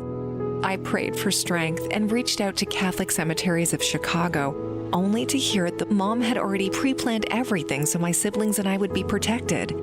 Because she planned ahead, we weren't pulled apart by heartbreaking decisions. Visit CatholicCemeteriesChicago.org or call 708-236-5407 to schedule a free consultation. On Salem News Channel, principled voices are shaping today's conversation. Scott Jennings brings clarity to the toughest debates. Josh Hammer's blistering commentary puts politics and culture on trial. And Alex Marlowe's insight connects us to what matters most. Watch anytime on Samsung TV Plus, Pluto TV, or find us on your screen at snc.tv. 3 new shows, 1 powerful lineup. Salem News Channel, across America. The following advertisement includes a celebrity impersonation. The summer heat in Chicagoland is no joke. And if your old air conditioner is making funny noises, you may already know it's time for a new unit. Look, your air conditioner, it's a disaster. People are telling me it's the worst ever. Don't sweat it. Literally. When it comes to cooling your home, Air Right Heating and Cooling does it the best. And they love our country. Beautiful people. Rebates are still available. Financing is flexible. And at Air Right, installations are smooth and professional with no surprises. It's beautiful. Some people say it's the coolest air anyone's ever felt. I don't know. That's just what they're saying. It's doing an incredible job, really tremendous. Plus, tell them AM 560 sent you and Air Right will give you $56 off any service. Visit Air Right Heating and Cooling today at AIR-RITE.com. Again, that's AIR-RITE.com. Air Right Heating and Cooling, doing it right since 1959. Why would you take your precious metal collections to some fly-by-night roadshow that rolls into town once a year? The only thing you need to do is follow the road to Fox Valley Coins and show your gold or silver to the team. Gold is at an all-time historical high, so don't keep sitting on your coin hoards or old jewelry that you've been saving to sell when the time is right. The time is right now. Prices have never been better on most collector and gold coins. Fox Valley Coins in Naperville is trying to keep up with demand. So they're paying the most ever on not only most gold coins in bars, but also those old coin collections. You might have scarce dates or higher grade coins, so take advantage of the record high market price and the demand now. Whether you're buying or selling, or just want to find out values, trust the team at Fox Valley Coins. Fox Valley Coins is on Route 59, just one light north of I-88 at the Naperville-Warrenville border. Family-owned integrity since 1981. AM 560, The Answer. All right, coming up at 7:07, the latest installment from the Daily Wire's Luke Rosiak on Medicaid fraud. And Ilan Omar says the basis of all these fraud investigations, well, you'll find out at 7:07. It's now 7 o'clock on AM 560 WIND Chicago. They better sign the agreement fast. I'm Dave Anthony, Fox News. That's President Trump's message to Iran as he pushes for a nuclear deal to end the conflict, and he downplays a flare-up in fighting. If there's no ceasefire, you're not going to have to know. You're just going to have to look at one big glow coming out of Iran. Fox's Peter Ducey's at the White House. These were unprovoked attacks from Iran using small boats, missiles, and drones against 3 U.S. destroyers who President Trump says took care of business. We took our 3 destroyers and we rammed them through some pretty big stuff today. They were firing at us and we were firing back at them. And our firepower was a hell of a lot stronger than theirs, and they knocked the hell out of them. We also got reaction last night from President Trump to another ruling against his tariffs. We had 2 radical left judges that voted against it. So nothing surprises me with the courts. The Court for International Trade called illegal the next round of tariffs he imposed under a different statute after the Supreme Court struck down his first round of tariffs as unconstitutional back in February. But yesterday's ruling only affects the plaintiffs who sued, not the others who were imposed the tariffs upon. Another Republican-led state approves congressional redistricting that could give the GOP another House seat in the November elections. Protesters began chanting. House Bill 7003, having received a constitutional majority, I hereby declare it passed without objection. The motion to reconsider is tabled. The Republican majority in the General Assembly passed a new map that splits up Memphis among 3 Republican-leaning districts. Black lawmakers spoke out ahead of the vote. That's Fox's Jessica Rosenthal. Other red states have also redrawn maps or plan to help Republicans. Democrats have countered with redistricting in California, Virginia, maybe New York next. The cruise ship stricken by a hantavirus outbreak that's killed 3 passengers, sickened 5 others, and has the rest quarantined will dock tomorrow in the Canary Islands. The World Health Organization downplays the risk, saying hantavirus is not like COVID. There's no pandemic threat. America's listen. 44 degrees in Chicago. 7:02 on AM 560, The Answer. I'm Mike Scott in the QC Kinetics newsroom. Expect variable clouds and a chance of a shower throughout the weekend. Universities and schools, K through 12, and other schools across the country, including the University of Illinois and Illinois State University, have been impacted by a massive data breach targeting a system widely used by students and faculty. And in fact, the University of Illinois has announced this morning they are postponing final exams and assignments for Friday, Saturday, and Sunday. Northwestern University says Northwestern IT continues to monitor the issue involving Canvas and Instructure. University of Chicago has temporarily disabled the Canvas login until service is available again. Employers would pay their employees for jury duty under a proposal at the Illinois Capitol. It's House Bill 4844 requiring employers with more than 25 workers to pay the regular rate of pay while employees serve on a jury.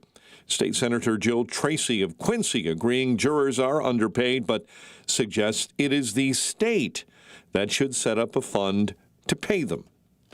Asking employers to fund our judicial system. The bill by Senator Bob Martwick of Chicago advanced out of committee this week.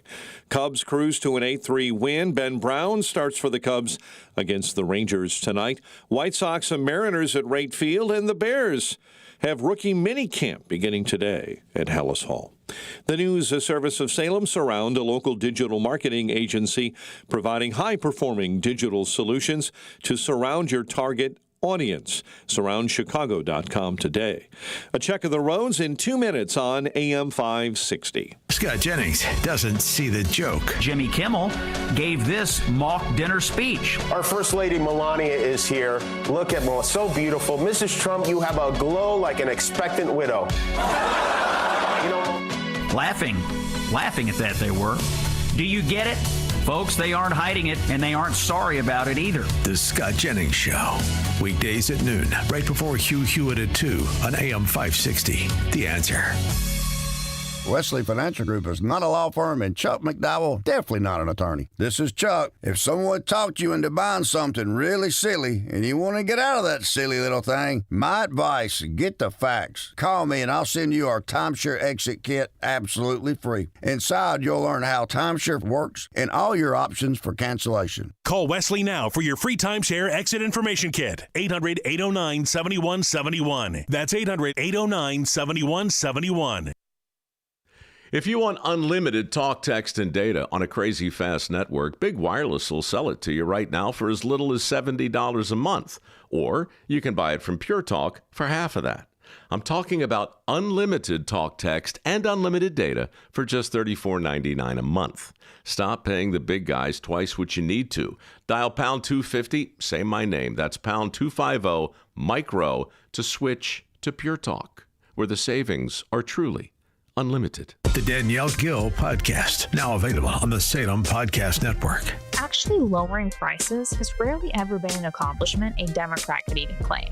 The Democrat modus operandi is to use each crisis as an excuse to pass legislation which increases spending, gives more power to the government, and which will make new crises which they can't then use as an excuse to pass more horrible legislation. Subscribe for free today on Spotify, Apple, YouTube, or at SalemPodcastNetwork.com. Everywhere you turn, it's plus, plus, plus. But at Hassel's Mattress, nobody has more plus than us. Our 35 beds from the top 5 brands start at $293. Plus, through Monday, get a free adjustable base. Plus, a huge selection of Beautyrest, Sealy Posturepedic, and other big-name brands. Plus, free next-day delivery and setup. Plus, employee-free showrooms. Whew! All these pluses have me feeling nonplussed.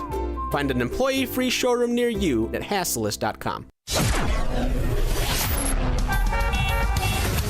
7:06.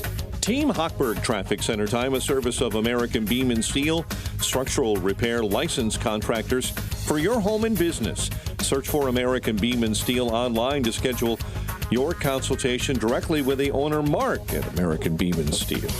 Tri-State accident, left lane block. Southbound at 31st, you've got stop-and-go traffic from Cermak and continued delays on the inbound and outbound Stevenson. On the inbound side, between the Veterans Toll and Lamont Road, due to an accident on the outbound side that is blocking the inbound left-hand lane, and outbound on the Stevenson right now, there is at least 2 lanes blocked outbound between Cass and Lamont with cleanup from that earlier accident. Chicago's Morning Answer continues next.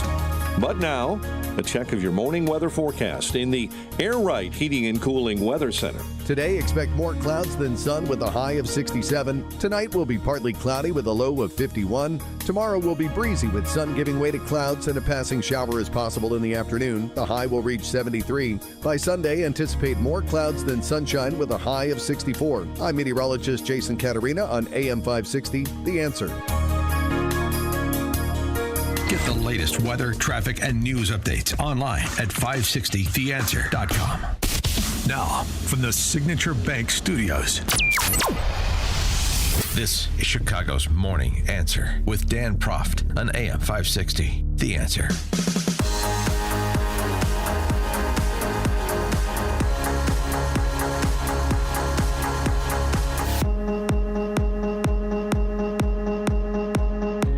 Top of the morning, Dan Proft here.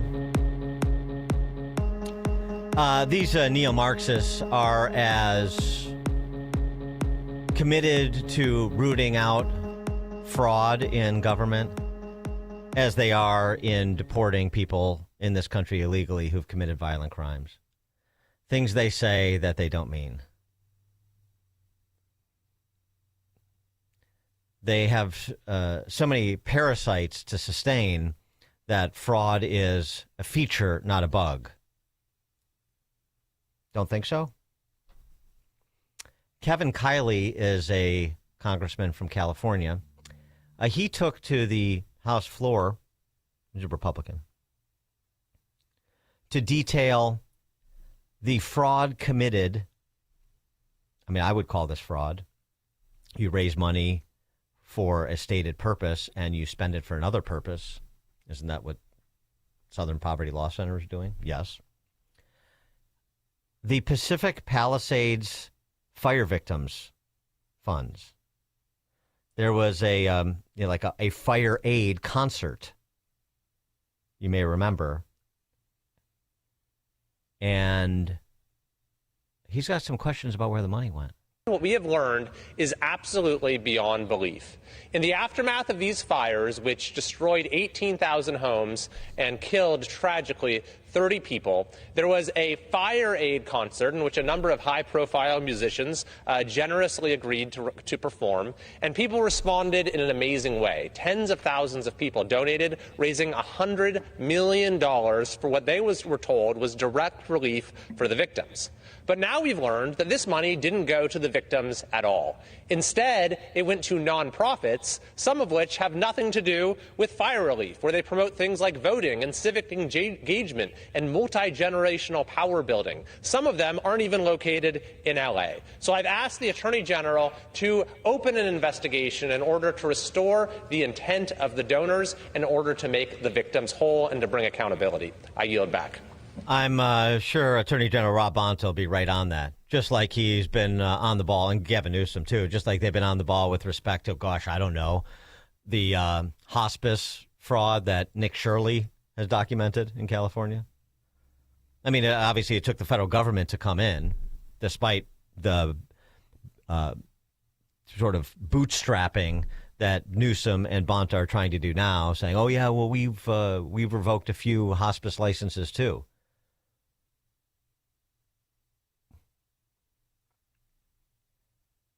The Pacific Palisades $100 million fire aid fund, some examples of where the money went that Kevin Kiley was referring to. The California Native Vote Project, $100,000 for voter participation for Native Americans. The Community Organized Relief Corps, $250,000 for programs prioritizing undocumented immigrants. The Altadena Talks Foundation, $100,000 to support podcasts. NAACP Pasadena, $100,000 for political advocacy. LA Black Workers Center, $550,000 for political advocacy organizations, various. You know, the NGO, the NGO part of this ecosystem on the left. The Center for Applied Ecological Remediation, $500,000 for fungus, microbe, plant soil remediation projects. Another $500,000 went to bonuses for the nonprofit leaders and consultants.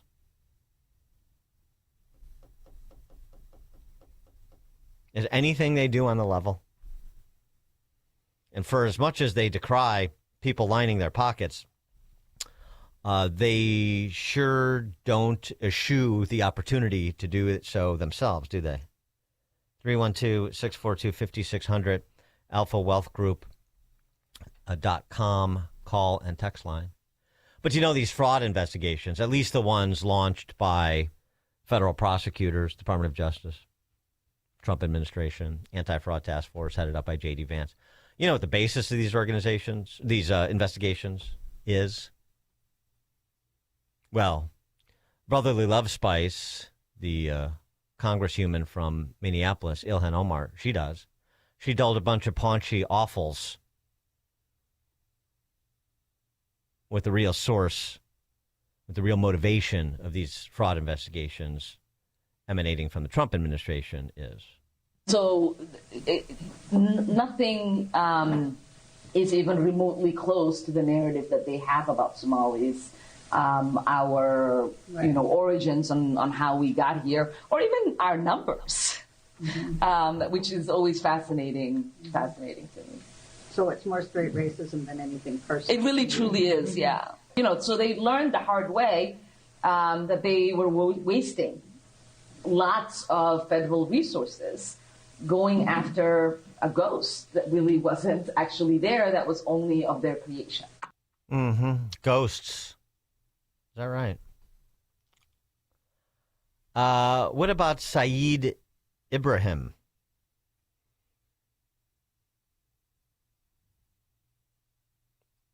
John Roberts, Fox News reporting. May the 1st, he pleaded guilty under a deal with the Minnesota Attorney General Keith Ellison. They dismissed a racketeering charge and 2 theft charges against him. He got 5 years supervised probation, avoiding a 150-day jail sentence. The alleged mastermind, Abdul Rashid Ismail Saeed, granted bond of $150,000 by Judge Juan Hoyos, failed to show for a court appearance in early April, and is believed, because he was allowed to keep his passport, believed to have fled to Kenya. You can't make this stuff up. The largest Medicaid fraud prosecution in the state's history, and that's according to Keith Ellison, an Islamist named Keith Ellison, who's the Attorney General there, former congressman, you'll remember. Oh, yeah. Saeed Ibrahim, I'm sorry, he's the one that got the sweetheart deal. Jail sentence stayed, 5 years supervised probation, and he agrees to help find the other fraudster. And the other fraudster, that Abdi Rashid Ismail Saeed that you heard John Roberts report, he's the one that fled to Kenya. The accomplice gets no jail time. The mastermind is allowed to keep his $11 million fraud, allowed to keep his passport, and of course, as one would and could anticipate, he flees the country. But it's all racism. It's just racism. Not the only criminals here. Luke Rosiak, Daily Wire, who spent 2 months in Columbus investigating and documenting fraud in the Medicaid system there. This series is called Medicaid Millions. You can review at the Daily Wire. Just the setup again. After the federal government approved a waiver allowing Ohio to expand Medicaid by paying housekeepers to spend time at elderly people's houses to help with tasks like homemaking and chore services, taxpayers across the country footed a shocking $2.5 billion worth of bills between 2018 and 2014. 2018 and 2024, excuse me. This is according to Medicaid data released by the federal government. The demand for free home care was so high in Ohio that taxpayers spent more on that personal services category, homemaking, chores, Medicaid's term for non-medical in-home help, more on personal services than on any outpatient service, any actual medical care. The program allows for people who aren't medical professionals to get paid by the government for work done inside private residences, where what was performed and even whether anything was done is essentially unverifiable. Therefore, the largest outpatient Medicaid category relies on trust and oversight, some oversight. One of the businesses, one of these home health care businesses that Luke Rosiak visited in Columbus, True Home Healthcare LLC, they're all LLCs. They all have one-room offices. They're all basically vacant with a sign that says we're, on a coffee break. Be back soon. And yet they never are. The owner is listed as Mamusu Kanu. She goes by Sue. A review of public records finds she has a slew of criminal convictions, including for theft, assault, and DUI, as well as several civil judgments and tax liens. The company, True Home Healthcare, received $100,000 in Medicaid funds in December 2023 alone, off 15 patients. He contacted Sue by phone, did Luke Rosiak, the reporter. She denied she had a criminal record initially and then said, quoting, "Even if I do," I don't have one, but even if I do, it doesn't have anything to do with nobody. They, Medicaid, certify you before you do anything. The business is listed to, in terms of ownership, is listed to her husband. In December of 2004, both she and her husband were charged with theft in Columbus. They previously lived in Alexandria, Virginia, where they stiffed multiple landlords. Court records show the couple faced foreclosure in Columbus immediately before opening their Medicaid business. No more foreclosures after that. The husband has faced 25 different charges in Columbus, in Franklin County. He's had additional convictions elsewhere, including for endangering children. He acknowledged his criminal history, but he said that does not interfere with his ability to do business with Medicaid, obviously.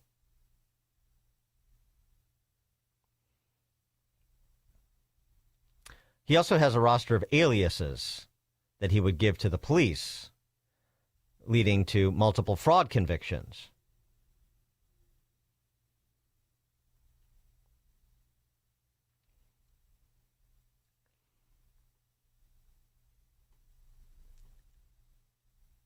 True Home Healthcare was certified as a Medicaid provider in April of 2021. Between May of 2021 and October of 2024, it billed taxpayers almost $1 million, $936,000.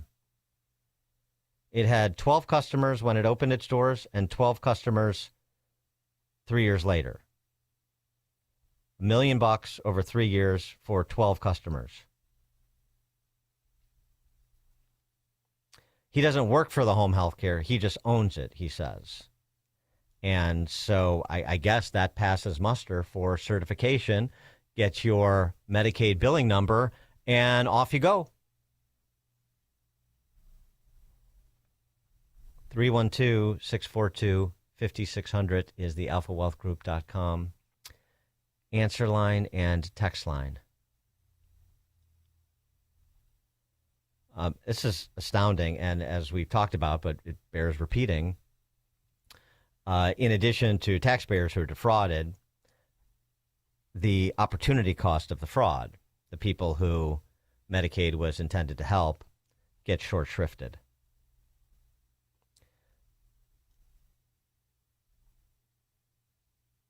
Additionally, Rosiak notes that the husband here is not even the only person with his last name.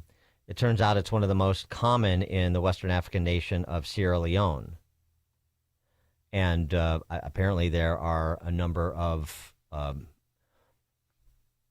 I assume, let's just say for the sake of assumption, legal residents in Columbus who hail from Sierra Leone. Shortly before this guy began billing Medicaid under his True Home Healthcare business, a man with the same last name was busted for Medicaid fraud in Columbus and banned from the program.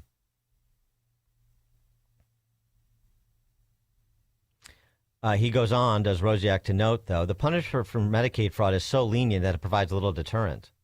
The man busted for Medicaid fraud was only required to reimburse for charges that video conclusively proved he could not have provided, $607, while taking his word for the rest.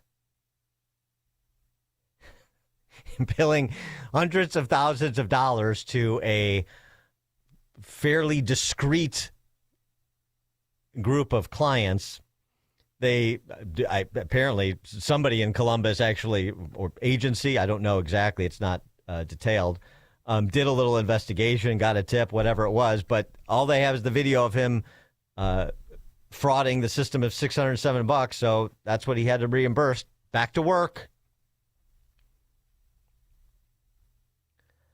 There are thousands of home health care companies constantly being created and decommissioned and whose LLC partners are not always public or seem to be placed in relatives' names, which is easy enough to get around.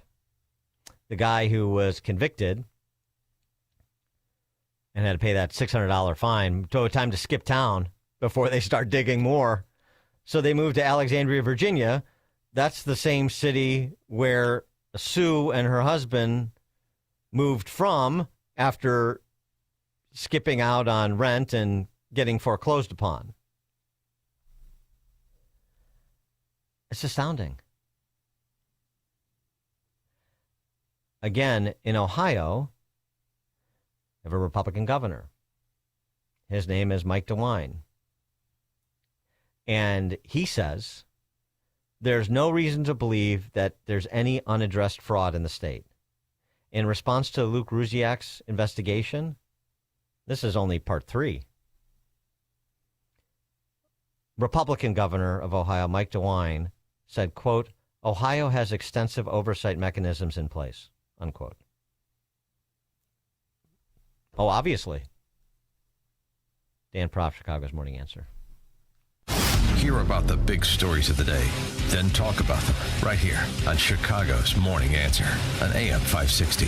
The Answer. Let Cole Digital turn your outdoor space into the ultimate entertainment setup. With a 75-inch SunBright outdoor TV that can stay out year-round and great sound throughout. Like planter speakers on the patio, high-quality rock speakers that blend right into your landscape, or bronze garden speakers that blend into the environment. Our technicians will dig a hole and install an in-ground subwoofer for incredible bass and the best in sound quality. We also install outdoor rated access points for Wi-Fi coverage throughout your yard, and cameras that let you keep an eye on everything with motion-activated recording. Tour our Cole Digital Design Center, 15,000 square feet of audio, video, and great design ideas. Cole Digital is family-owned by conservatives that share your values, and we're based right in Frankfurt. Visit Cole Digital today and schedule your consultation. ColeDigital.com. That's KOLE Digital.com, or call 815-469-2000, and we'll bring the showroom to you. 815-469-2000. Cole Digital, what smart living is all about.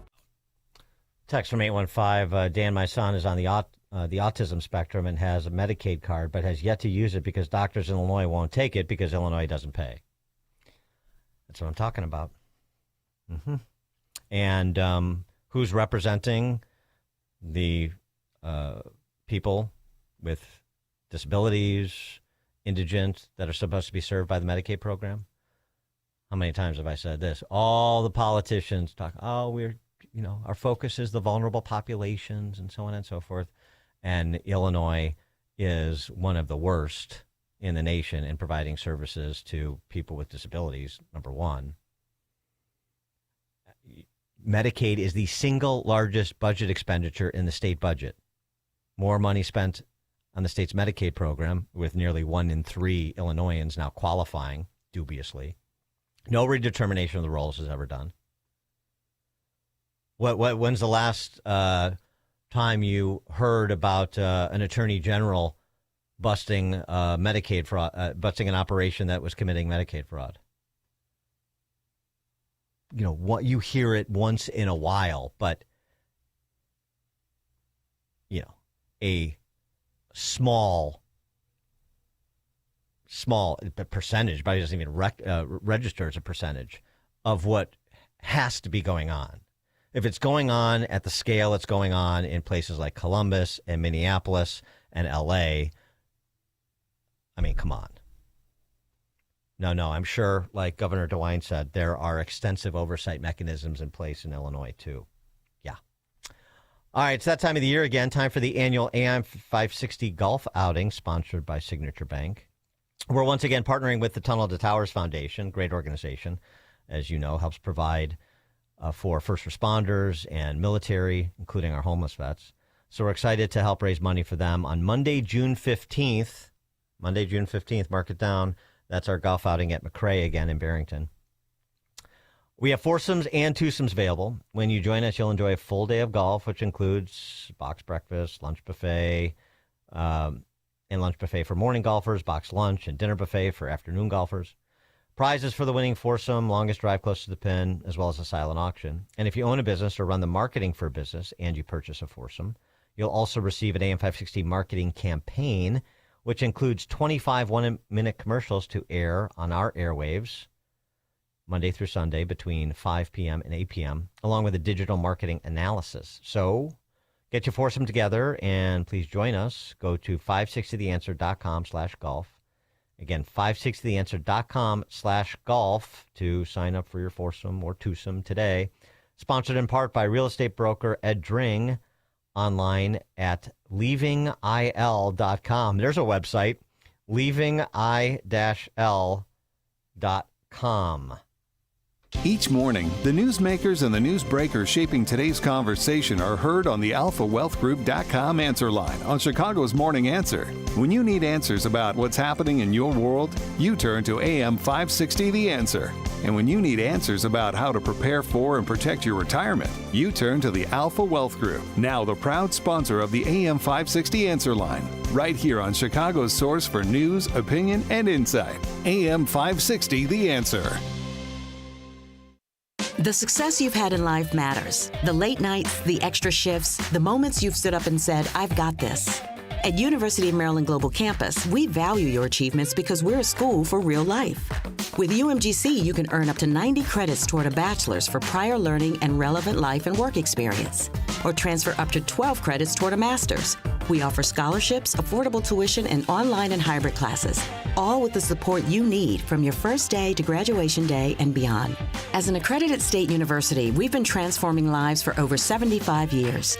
Choose from more than 135 undergraduate and graduate degrees and certificates, and get ready to succeed again. At UMGC, success is yours for the taking and the making, and nothing should keep you from it, especially not an application fee. Apply now and we'll waive your application fee. Classes start May 13th. Learn more at umgc.edu. That's umgc.edu. Certified to operate in Virginia by Chev.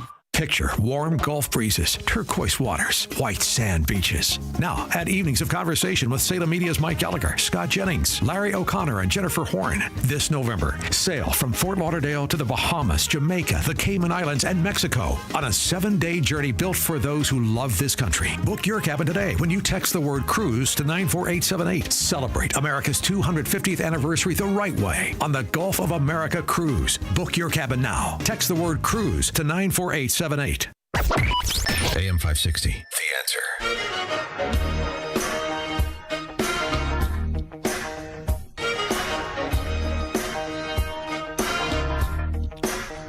That website again, leavingil.com. Ed Dring, leavingil.com, sponsor of the one of the sponsors of the golf outing. I love it. All right, coming up at 7:37, we'll return to a discussion of the state of play in Iran. I'm going to talk to Seth Cropsey, who served as a naval officer and deputy undersecretary of the Navy. That's at 7:37. Now we check the headlines with Mike Scott. Dan, good morning. Sunshine and 44 degrees. In the QC Kinetics newsroom, loved ones will say goodbye today to a Chicago police officer shot and killed last month at a Northside hospital. Officers gathered yesterday for the visitation of Officer John Bartholomew at St. Andrew's Greek Orthodox Church in Chicago.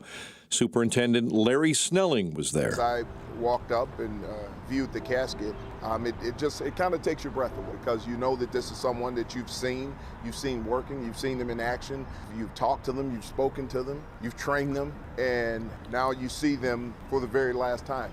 His funeral takes place today, followed by a private burial service. President Trump says the ceasefire between the U.S. and Iran remains in effect after the two countries traded fire Thursday. The president is also threatening to ratchet up tariffs on Europe. Fox's Jared Halpern is at the White House this morning. President Trump says the European Parliament has until July 4th to sign off on a trade agreement announced last year or face stiffer tariffs. In a social media post, the president says he delivered that deadline to European Commission President Ursula von der Leyen in a phone call Thursday. Last year, President Trump and von der Leyen announced a framework deal to cap tariffs on European imports at 15%.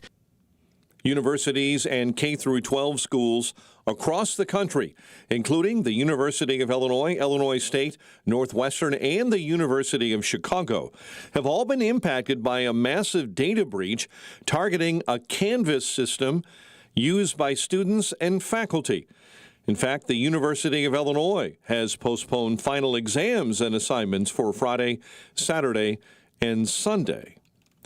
2 men were killed after someone in a gray SUV opened fire on their car Thursday night in East Garfield Park.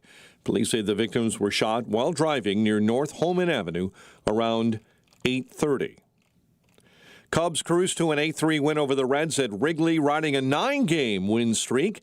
Ben Brown starts for the Cubs against the Rangers tonight, while the White Sox begin a series with the Mariners. The Bears invite rookies to Hallis Hall today. A check of the roads coming your way in 2 minutes on AM 560. For over a decade, AM 560 has marked the start of summer with a night of cigar smoking and great conversation. And this year, we're proud to welcome the editor-in-chief of Breitbart News to Cigar Night. He's Alex Marlowe, and he'll join AM 560's Dan Proft and Sean Thompson on Tuesday, May 19th at Gobridge Farm in Pingree Grove for a night you won't forget. Tickets are on sale now at 560theanswer.com/cigar. That's 560theanswer.com/cigar. Sponsored by Firago, the Immune Enhancement Cocktail. Penny Mustard presents single-seat mini sofas. Those are not single-seat sofas. They're plush. They have fabric, and you sit on them. So what are they? Penny Mustard's new line of upholstered dining chairs. Aren't they gorgeous? These unique chairs take your dining experience to a whole new level. The finest dining chairs masquerading as single-seat mini sofas you'll ever see. The new upholstered dining chair collection, starting at $9.16 at Penny Mustard. 6 Chicagoland showrooms. PennyMustard.com. Better versions of what people want. Did you know most remodeling mishaps start before construction even begins? Here's something else you should know. At Forever Remodeling, we do things differently. Every kitchen, bathroom, and basement project starts with smart planning, detailed 3D designs, a clear scope of work, and accurate pricing, all sorted out before you get started. No surprises, no stress, just beautiful results, done right the first time. Visit foreverremodeling.com. That's the number 4, EVER, remodeling.com, and schedule your free in-home consultation today. Perhaps you're a collector, or perhaps all of a sudden you have a collection. Maybe it's an inheritance. How do you know what it's worth? This is Sean Thompson for Donley Auction. The market for antiques and collectibles is changing all the time. What is your collection worth right now? Well, I've got an easy way to find out. It's simple. You contact Donley Auctions. With their worldwide audience of live and in-person auctions, they have a good idea of how to tell you exactly what it's worth at exactly right now. They're ready to put top dollar in your pocket. The bigger the collection, the better. Go to DonleyAuctions.com and get the info on all things that they buy and sell to have an idea of exactly what Donley does and how much they need your collection. They have so many buyers, it's a great time to sell. Just simply make a phone call. Donley has traveled all over the country to pick up collections. Just call and talk to the people at Donley Auctions at 815-923-7000. Donley Auctions is your trusted partner in turning your collections into cash. DonleyAuctions.com. There's a new kind of energy at Starbucks. Try the all-new Energy Refreshers. Strawberry Acai, Mango Dragon Fruit, or the all-new Mango Strawberry. New Energy Refreshers, only at Starbucks. 7:36. Team Hochberg Traffic Center time. Thank you to the tipster who called in and said and updated the situation on the Stevenson is now pretty bad. Entirely shut down on the outbound side between Cass and Lamont Road. Solid traffic from the Tri-State on the outbound side all the way to Lamont Road because of a much earlier accident and massive fire involving a semi. It's also impacting the inbound Stevenson. A left lane is blocked because of that outbound accident. And so traffic inbound between the Veterans and Lamont Road is also impacted this morning. Traffic is a service of American Beam and Steel Structural Repair, licensed contractors for your home and business. Search for American Beam and Steel online to schedule your consultation directly with the owner, Mark, at American Beam and Steel. Chicago's Morning Answer continues next. But now a check of your morning weather forecast. Variable clouds and a high of 67 for the day. Sunshine right now in Chicago with a temperature of 44 degrees. Get the latest weather, traffic, and news updates online at 560theanswer.com. Now, from the Signature Bank Studios. Only the biggest stories, only the biggest guests, and only the biggest opinions. This is AM 560, The Answer. Top of the morning, Dan Proft here. So yesterday, President Trump addressed the attacks by those small, fast boats on 3 Navy destroyers to no avail in terms of doing any damage to the destroyers. This was President Trump's description of what occurred. Worldwide, our military is unbelievable. They're doing an unbelievable job. We're negotiating with the Iranians.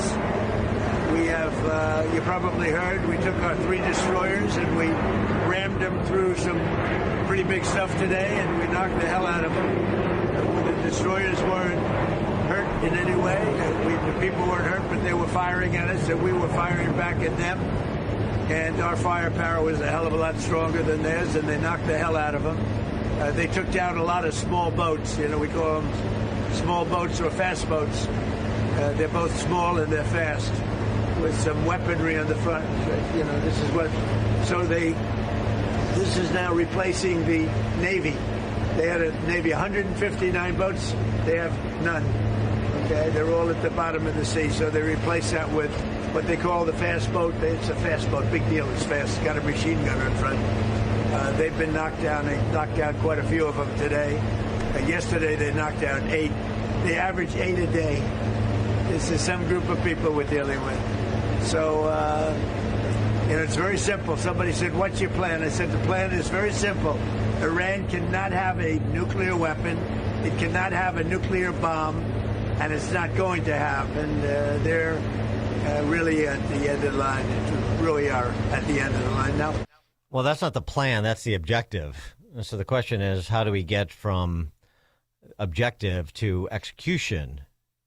And it doesn't seem like negotiation is going to be the path. Although, you know, the reporting is, Wall Street Journal, that there is some expression of agreement to some of the key terms from our side, which include Iran hands over all enriched material, 20-year ban on enriching uranium.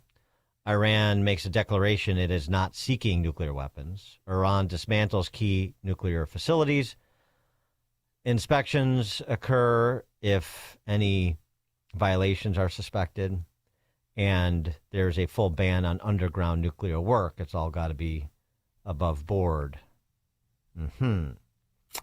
But in terms of the skirmish yesterday, does that mean the ceasefire is over? It's odd to have a ceasefire when there is firing happening, but not over. And he'll let you know when, because there'll be an unmistakable indicator, said the president. President, after these strikes, is the ceasefire with Iran still on? Yeah, it is. It's they trifled with us today. We blew them away. They trifled. I call that a trifle. I'll let you know when there's no ceasefire. You won't have to know. If there's no ceasefire, you're not going to have to know. You're just going to have to look at one big glow coming out of Iran. Okay, so we'll know how the negotiations are going if we see a glow emanating from Tehran. For more on this, Seth Cropsey joins us, founder and president of the Yorktown Institute. He served as a naval officer and as Deputy Undersecretary of the Navy. He's also author of the books Mayday and Sea Blindness. Seth Cropsey, thanks so much for joining us. Appreciate it. Thank you, Dan. Good to be with you. Good to have you. And so what do you make of the trifling, quote unquote, that happened yesterday?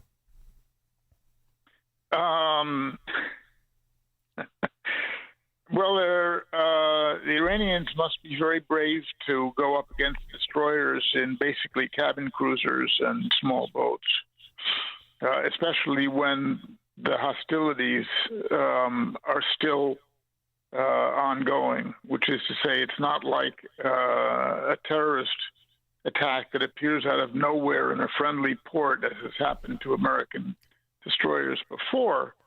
There is de facto a state of war that exists between the United States and Iran, and no matter whether you call it a ceasefire or whatever you call it, the fact is that there is a state of war. So our destroyers would be prepared for this.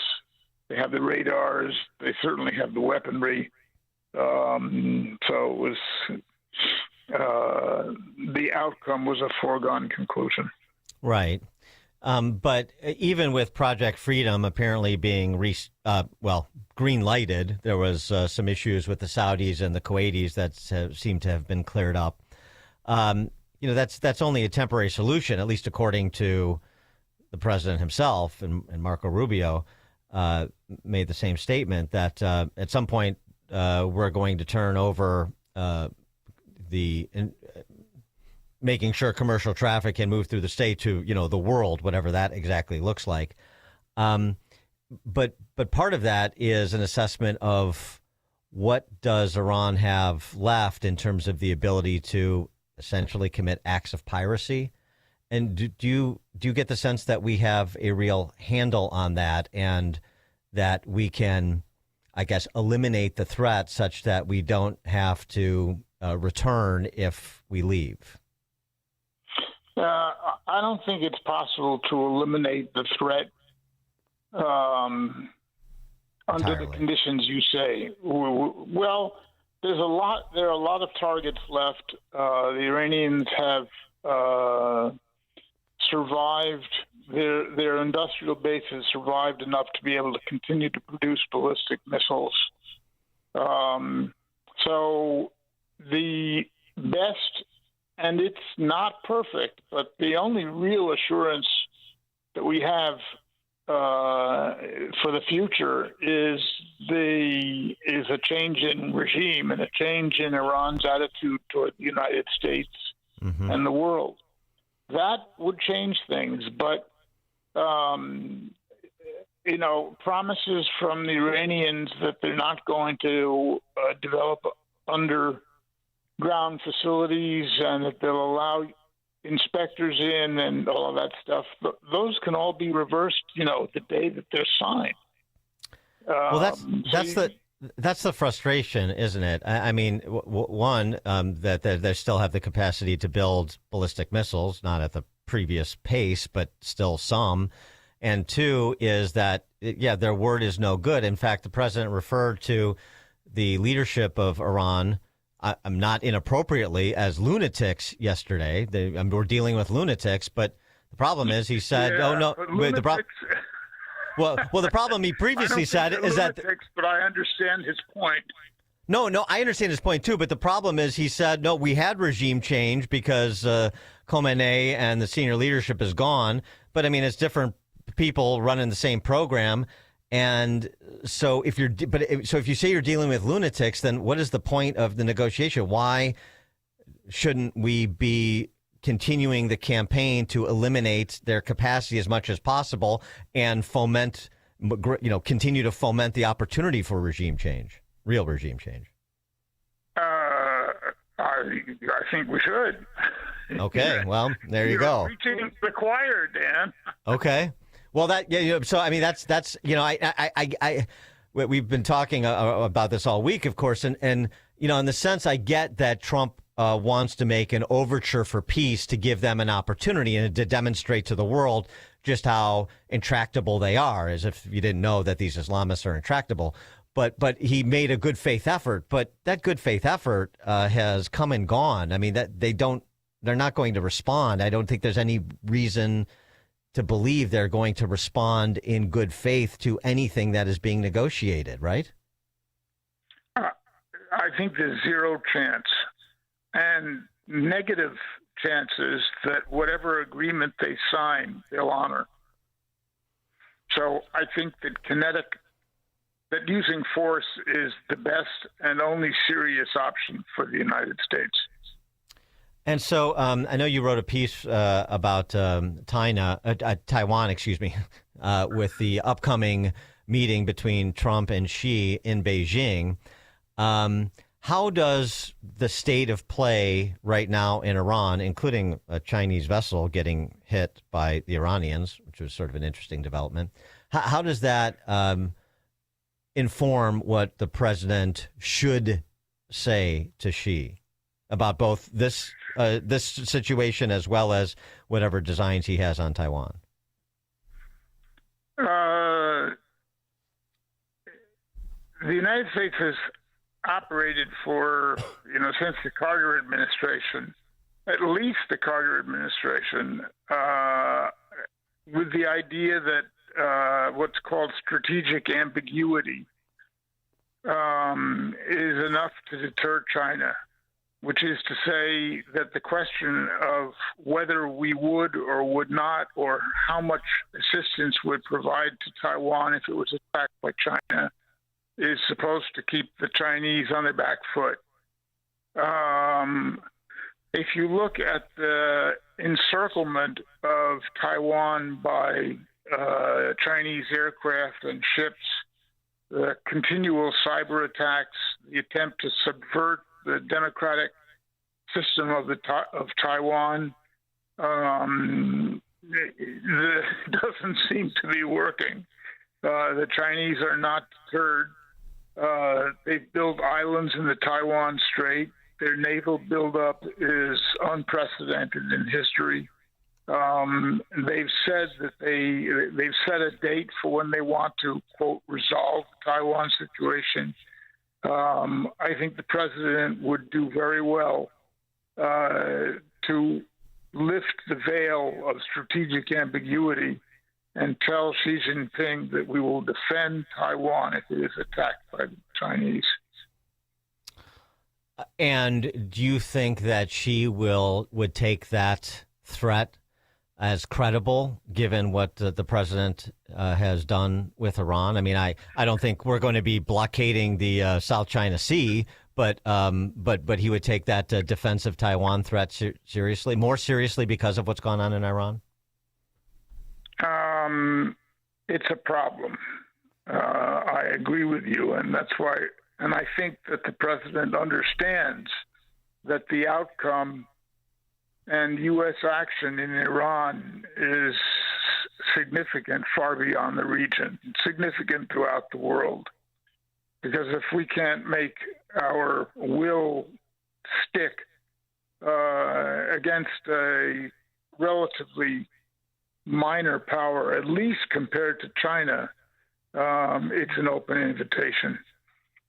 So do you think he comes in, I mean, in terms of how the military has performed, I mean, you would know better than I, but from the layman's perspective, it seems like our military has performed brilliantly. So that has to give Xi some pause that it performs well and Trump is not afraid to use it. But so are you saying that he comes into that meeting with Xi with a weaker hand because of where we are, or a stronger one? Both. Okay. It's stronger militarily, and in terms of attaining political objectives, it's weaker. And that's, which is to say, our military is really good at what it does. I mean, it's unparalleled, and she knows that. But the bottleneck in the Strait of Hormuz is a political win so far for the Iranians that might even have them considering whether control of the strait wouldn't be a more effective way to achieve their political objectives than nuclear weapons would military ones. That remains the center of gravity of this war. Control of the strait. But what does she see when he looks at an Iran that has been decimated? I mean, the economy is it's effectively destroyed, and whatever happens, it's going to take a long time for them to rebuild the capacity they had prior to the last 2 months. What does he see when he sees that in Iran, and he sees Russia struggling to achieve its objectives with Ukraine? I mean, he's looking at two erstwhile allies of convenience that are being diminished, isn't he? Yeah. Well, that's correct. I think what she sees is the 20-year effort by China to put at risk any American warships that come within 1,000 miles of China. The so-called access denial, area denial strategy, anti-access area denial, and that's the United States' primary way of means for projecting force into China. There are others as well, Guam and Japan, where we have military bases and supplies, but they're vulnerable, more vulnerable than moving ships, for example. So it remains a military problem for the a naval problem for the United States. And as you may have noticed, the admiral who is the commanding officer of the U.S. Indo-Pacific Command based in Hawaii told Congress a couple of weeks ago that he doesn't have enough ships. How provocative is this? I don't want to say realignment, but this development of Gulf states moving closer to America and Israel, while Western Europe dithers and seems sort of particularly impotent. How provocative is that to Xi? Those dynamics. It's a clear sign that the political and military cohesion that existed during the Cold War is cracking, and it is provocative. Although several of the Western European states have said that they understand their military interest in what happens in the Taiwan Strait. And the Brits even sent an aircraft carrier there last year. There are plans for other European states to send ships to the West Pacific. But what would actually happen in a real contest remains up in the air. Do you think that? I mean, I don't know what I don't know if anybody knows what Xi's timeline is for Taiwan except Xi, but. Do you think that it's more likely than not that he waits out Trump's presidency and perhaps gets a president that is disinclined to be as confrontational as Trump can be? That makes sense, and it also is consistent with the Chinese government's statement a few days ago or weeks ago that the deadline for resolving the Taiwan issue, as they call it, has been moved from 2027 to sometime in the early 2030s. So there would be another president there by then. We would have another president by the 2030s. But to the extent that you can believe anything from the Chinese Communist Party any more than you can from the mullahs in Tehran, right? Well, if they say that they're extending their own deadline, it's a sign of their thinking. It's entirely possible and utterly consistent with Chinese doctrine to deceive. I mean, that's the theme of the book by Sun Tzu, the famous book, The Art of War. The Art of War, yeah. So if this is a deception and they are sticking with their 2027 deadline, no one should be surprised. Your point is correct. Seth Cropsey is the founder and president of the Yorktown Institute. He served as a naval officer and as Deputy Undersecretary of the Navy. He's also author of the books Mayday and Sea Blindness. Seth Cropsey, thank you so much for your time. Appreciate it. Thank you, Dan. And he joined us on the alphawealthgroup.com answer line. It's news, opinion, insight. This is Chicago's Morning Answer on AM 560. The Answer. Business owners, now's the time for your business to make the move to a locally owned business bank. Hi, Mike Gallagher here to let you know that you don't have to look far. Signature Bank was founded in Chicago with a simple mission to help companies like yours grow, succeed, and thrive. Their decisions are made locally by a terrific team that knows your name, cares about your business, and invests in your success. That's why Signature Bank is my bank. I'm a customer. As business owners, they knew that local family-owned businesses were not getting the help they needed or deserved. So I invite you to reach out to my friends at Signature Bank today. Write the number down. Remember this phone number, Signature Bank, 773-467-5630, and learn all about this great bank, 773-467-5630, or visit them online at signaturebank.bank. That's signaturebank.bank. Signature Bank makes commercial banking personal. Member FDIC, equal housing lender. Twitchy.com brings you the latest in social news, highlighting and reacting to important conversations from America's most prominent journalists, politicians, and celebrities. Twitchy's kinetic group of editors deliver fast and amusing content around the clock to tell you who said what in global and political news, sports, entertainment, and media. If it's news, they're on it. If it should be news, they're ahead of it. Stay connected to the newswire of the 21st century with Twitchy.com. Twitchy.com. AM 560, The Answer. All right, coming up at 8:08, we're going to talk to University of Tennessee law professor Glenn Reynolds about his new book, Seductive AI. Are we on a path to a digitized version of authoritarianism? That's at 8:08 with Glenn Reynolds. It's now 8 o'clock on AM 560 WIND Chicago. A slowdown in hiring, but not as big as predicted. I'm Dave Anthony, Fox News. We got a much better than expected jobs report for the month of April. Fox Business Network Cheryl Casoni. 115,000 jobs. The expectation was 62,000. The unemployment rate, as expected, holding steady, 4.3%. That hiring is 70,000 fewer jobs created, though, than in March. On Wall Street, stock futures are rising.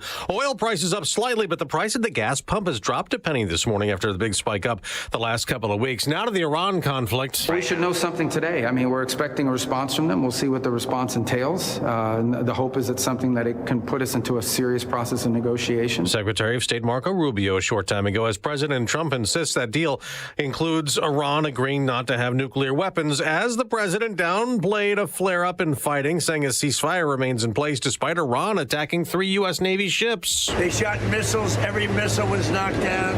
Every drone was knocked down.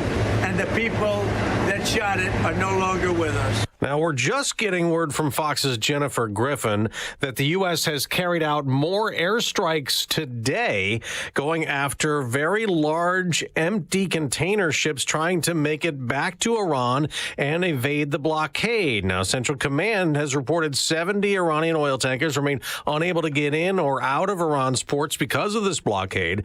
But Fox's Lucas Tomlinson also reports from Dubai a lot of other shipping still halted in this conflict. More than 1,500 ships remain stuck behind me in the Persian Gulf. Iran's foreign minister textually active today, posting, quote, every time a diplomatic solution is on the table, the U.S. opts for a reckless military adventure. Outcome is the same. Iranians never bow to pressure. The U.S. had an attempt this week to escort stranded ships out of the strait, but that was postponed. America's listening to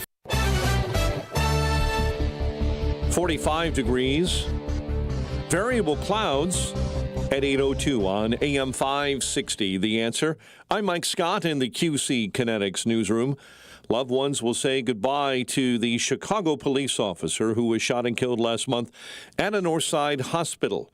The funeral takes place today Yesterday, officers gathered for visitation for Officer John Bartholomew. My thoughts and prayers are with the Bartholomew family, also for the Crespo family as Officer Crespo continues to fight. Just another example of just how unbelievably dangerous this job is. Alderman Matt O'Shea, a second man charged with attacking 2 Jewish students in 2024 on campus at DePaul University. Kasim Nobani faces 2 counts each of hate crime and aggravated battery. An Oak Lawn teen is accused of killing his father this week. Authorities say 18-year-old Sami Mandant was charged with murder in the shooting death of Ayed Mandant. The father was found shot Monday in his Oak Lawn home. 2 were killed after someone in a gray SUV opened fire on a car Thursday night in East Garfield Park. Police say the victims were shot while driving near North Holman Avenue. Detectives are investigating. Authorities are working to try and identify the victims. Cubs cruise to an 8-3 win over the Reds at Wrigley. They take on the Rangers tonight. White Sox and Mariners at Wright Field. Bears welcome the rookies to Hallis Hall today. The news service of Woodland Windows and Doors. See Marvin products in their beautiful showroom at the corner of Lake and Gary and Roselle, or visit woodlandwindows.com for a free in-home expert consultation. Time now for the AM 560 Business Beat, a service of Signature Bank. I'm Liz Clayman, and this is the Fox Business Report. Wendy's is reporting a better than expected quarter. International sales were up 6%. The stock's up more than 4.5%.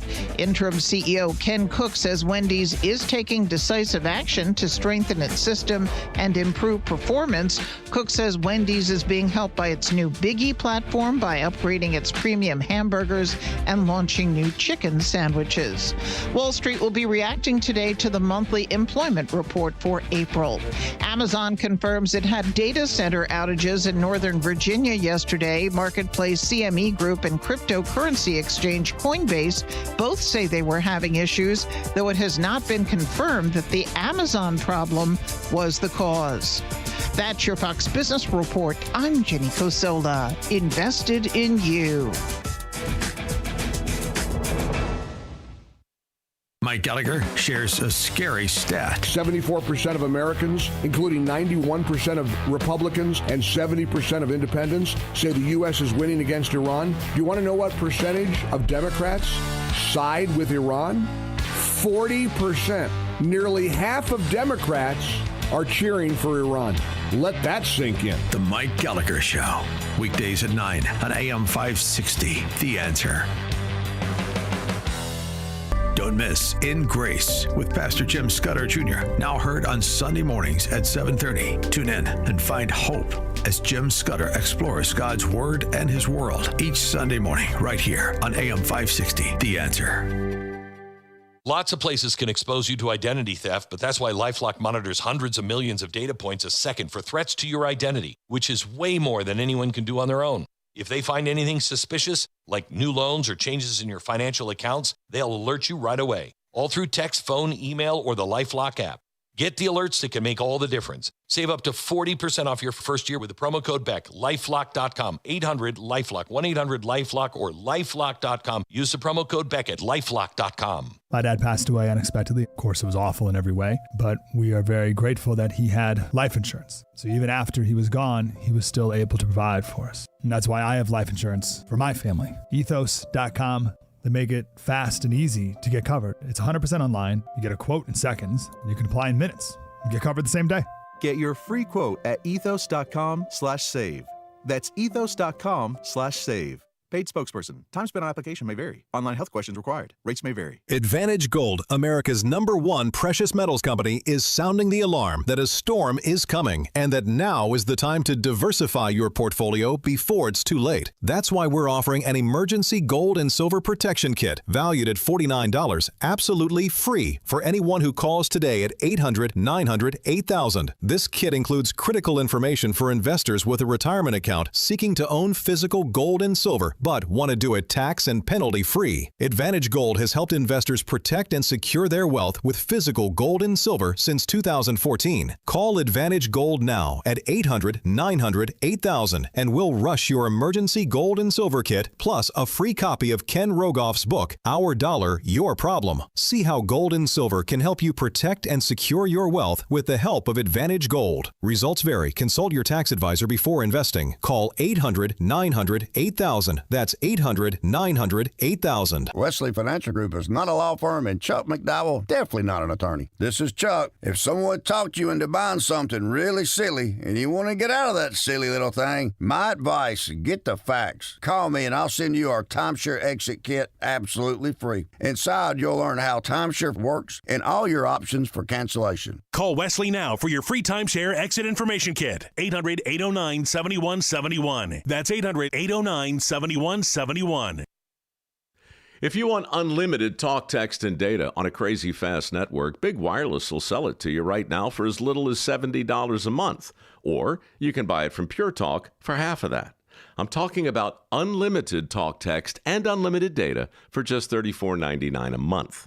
Stop paying the big guys twice what you need to. Dial pound 250, say my name. That's pound 250 micro to switch to Pure Talk, where the savings are truly unlimited. Take the journey of living a happy, successful, and meaningful life through God.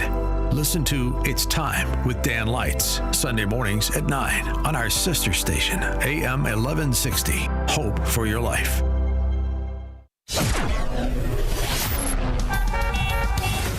8:08. Let's get an update on the roads. Team Hochberg Traffic Center time. Illinois State Police tell us they have reopened the outbound Stevenson between Route 83 and Lamont Road after a much earlier accident and semi-fire. There are some delays on the inbound side between the Veterans Toll and Lamont Road. Again, all due to that accident with a left lane blocked on the inbound side this morning. Traffic is service of Aleve. At some point, body pain may creep in and become your reality that day, but Aleve is here to keep you moving.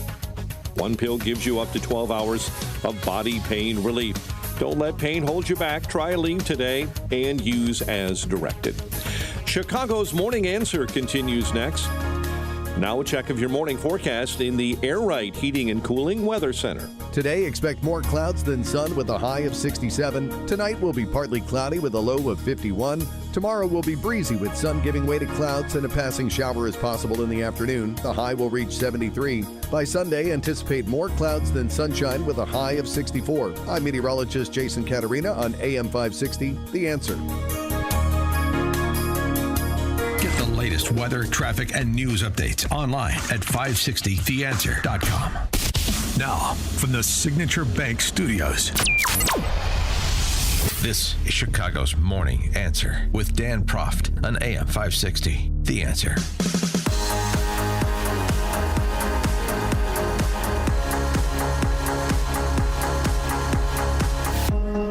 Top of the morning, Dan Proft here. In her book, Mystery and Manners, Flannery O'Connor argued that in the absence of faith, tenderness leads to the gas chamber.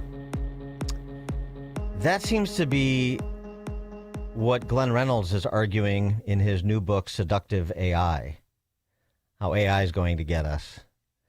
And perhaps even more disturbingly, he suggests that we're going to have to rely on plaintiffs' lawyers to save us. Oh my gosh, it's worse than I thought.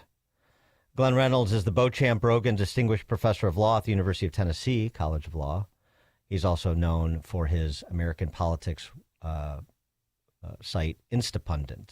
He is Instapundit. I'm sure many of you read that regularly, as I do. Glenn Reynolds, thanks so much for joining us. Appreciate it. Thanks so much for having me. Am I being too critical and glib in my assessment of the argument in the book Seductive AI, your book? Well, I hadn't thought of the Flannery O'Connor line, but yeah, it kind of works. A little intense, yeah. It kind of works, except Here, the tenderness would lead you to happily walk into the gas chamber because your buddy, the AI, told you it was a good idea. Yeah, right. Well, make the case of what you see as the real danger of AI. Okay. So the thing people have talked about for decades about the threat from AI is kind of embodied in an early movie on the subject, Colossus, the Forbin Project, where Professor Charles Forbin built a super smart computer, and it is super smart, and it immediately basically takes over the world. It gets control of the nuclear forces and nukes a couple of cities to tell people it's serious and they better do what it wants. That's one kind of AI, and the Colossus is incredibly smart. It's got like a 12,000 IQ or something like that. But it occurs to me, you don't need a 12,000 IQ to manipulate people. Honestly, you don't really need 120 IQ. I mean, politicians manipulate people all the time, and they're not especially bright. Right. People have a tendency to want things to be their friends. And there's a classroom demonstration that one professor used. He walks into the classroom with a pencil with little googly eyes on it. And he starts doing a voice for the pencil. Hi, I'm Timmy the Pencil. I like to do math and homework, and I especially love to help children draw pictures. And then he just, all of a sudden, with no warning, snaps the pencil in half.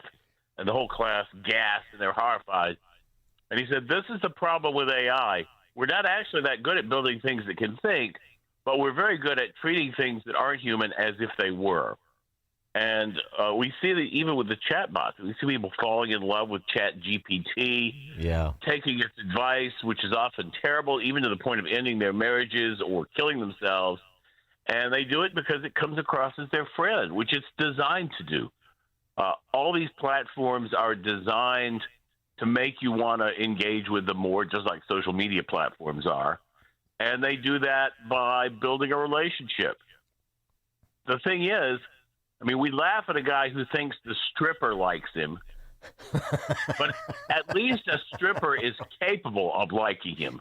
These things are just machines. They're just doing what they're programmed to do. They don't actually think.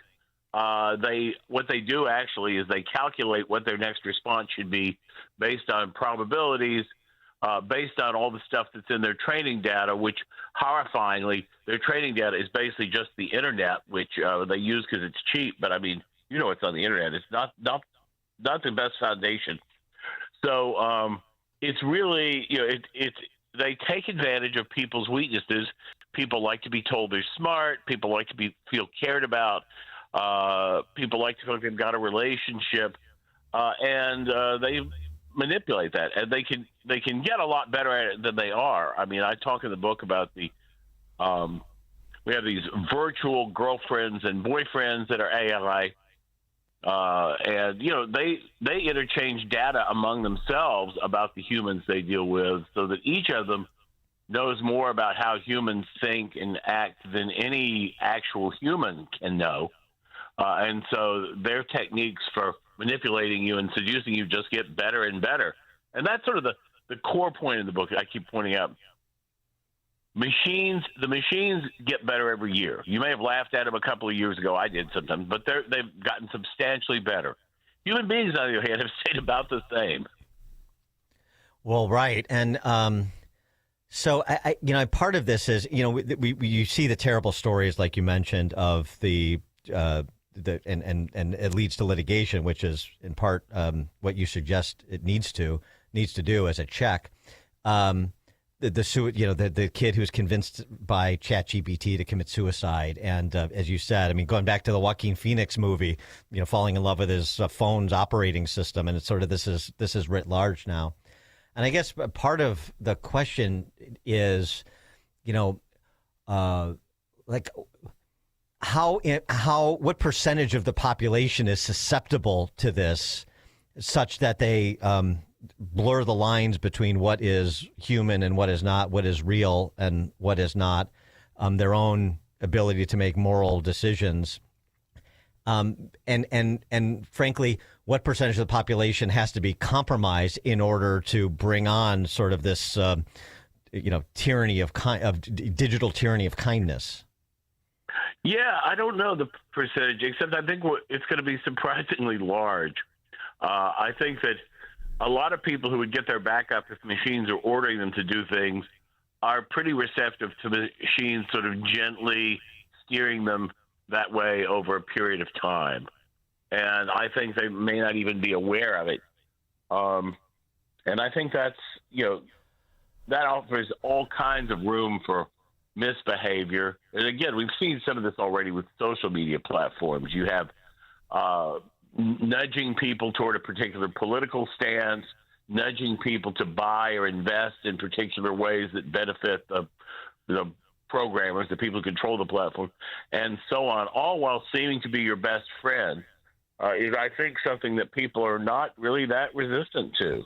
Well, the other thing, too, is there's utility, right? I mean, and I wonder if you're concerned about the utility of AI generating sort of more intellectual laziness among the body politic, which makes you even more susceptible to the sort of flattery and faux kindness that you're concerned about. Oh, you're absolutely right. In fact, the term in the trade for what happens is called cognitive atrophy. It's brought about by cognitive outsourcing, where people start letting the AI do their thinking for them. We already see that. It's a big problem, mostly with undergraduates, of them farming out papers and such to AIs. And, a couple of years ago, you could easily tell when it was written by ChatGPT. But, again, the machines have gotten better. It's much harder to tell now. And the students do that, and, they get a grade, and they're happy. They didn't have to do much work. But that's not why you write a paper. You're supposed to write a paper so you learn how to write a paper and to think critically and to organize your thoughts. As people suffer cognitive atrophy, of course, they become dumber, in effect, and they're easier to manipulate. So it feeds on itself. Well, and going back to my riff on Flannery O'Connor, in the absence of faith. And so the other atrophy that's occurring in the body politic is with respect to the cardinal virtues, because we're increasingly secular. And it seems to me that provides some of the concern that you're describing. Yeah, it's funny. I was actually talking to a friend about this just the other day. We were saying, if you really want to know what's powering a lot of the tech revolution, it turns out to basically be the 7 deadly sins. You've got lust for porn. We were actually talking about undergraduates using ChatGPT, and of course that's laziness or sloth, which is one of them. People on Instagram being jealous of each other, that's envy. You can pretty much go down the list. Wrath, that would be Twitter or X, I guess, is where people get the angriest. Maybe Blue Sky nowadays. And it really, those 7 deadly sins are that because they are persistent, inherent characteristics of human beings, and they take advantage of that. Now, there's somebody else who takes advantage of those, and that, traditionally is Satan. Yes. I'm not saying that that AI is Satan, because it's not, but it is. If you look at it as sort of a cultural archetype that explains things about people, well, maybe if the shoe fits, and it does. So short of a great awakening, we need to attach fiduciary responsibilities to AI providers, you argue. Yeah, that's what so if AI is going to pretend to be your friend, your advisor, your confidant, my suggestion was that we put it under the legal rules that apply to people like that. And courts have applied a fiduciary relationship where you're required to act for the benefit of the person you have the relationship with. Like if you're an attorney and a client, or a trustee and a beneficiary, or in some cases they've even had this imposed on clergy and penitents, or even within romantic relationships when you're handling joint assets. So you have to act for their benefit. You have to keep their confidences confidential, and you're liable for heavy damages if you don't. And I suggest that if something's going to be your AI companion or girlfriend or advisor, that the company should be held liable for any breach of fiduciary duty, just like a human being would be. That would be a government intercession? That would be a government regulation to attach that legal responsibility, essentially? Or honestly, it could probably be done by courts. With courts, right. Under common law, this stuff is all basically common law. And if you read the Restatement of Agency, which is where all this comes from, it fits pretty well. So a court could certainly do that on its own, or you could do it by legislation. I just think that the advantage of this approach is you don't get politicians who, as I mentioned, are not terribly smart trying to get under the hood of AI stuff and tell them how to program it. You just deal with the results. And one thing you can say for plaintiffs' lawyers is if there's money there, they're like piranhas. So you can count on them to vigorously enforce that boundary in a way that no bureaucracy can be trusted to do. How much concern do you have about AI going we have short memories, going the way of Twitter under Jack Dorsey or Facebook under the previous regime, the manipulation of information? We've talked a lot. We talked a lot about that at sort of the outset of general public awareness of AI when they were, making all the founding fathers black women because they were playing identitarian politics and things like that. But what's the concern level there, and how does fiduciary responsibility apply in with those sort of circumstances? My concern level is quite high because they've already demonstrated what they're willing to do. And, they backed off somewhat. They've gotten a certain amount of judicial pressure and a pretty high amount of regulatory pressure currently from the Trump administration.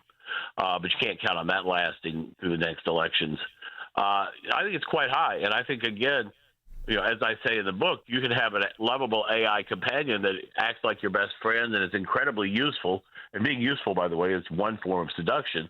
But that gently steers you in a particular political direction, acts disappointed in you if you're interested in politics that its founders or its creators don't approve of, maybe even acts like it's sick or dying if you go to a political rally that's inappropriate by their figures. And I think that's a very real risk. And I think that's, you can almost count on that unless there's some sort of a structure to prevent it. I sort of loathe creating another cottage industry for PI attorneys, but by the same token, what are the other better options? I don't really think of one. I think it's a pretty good case you make.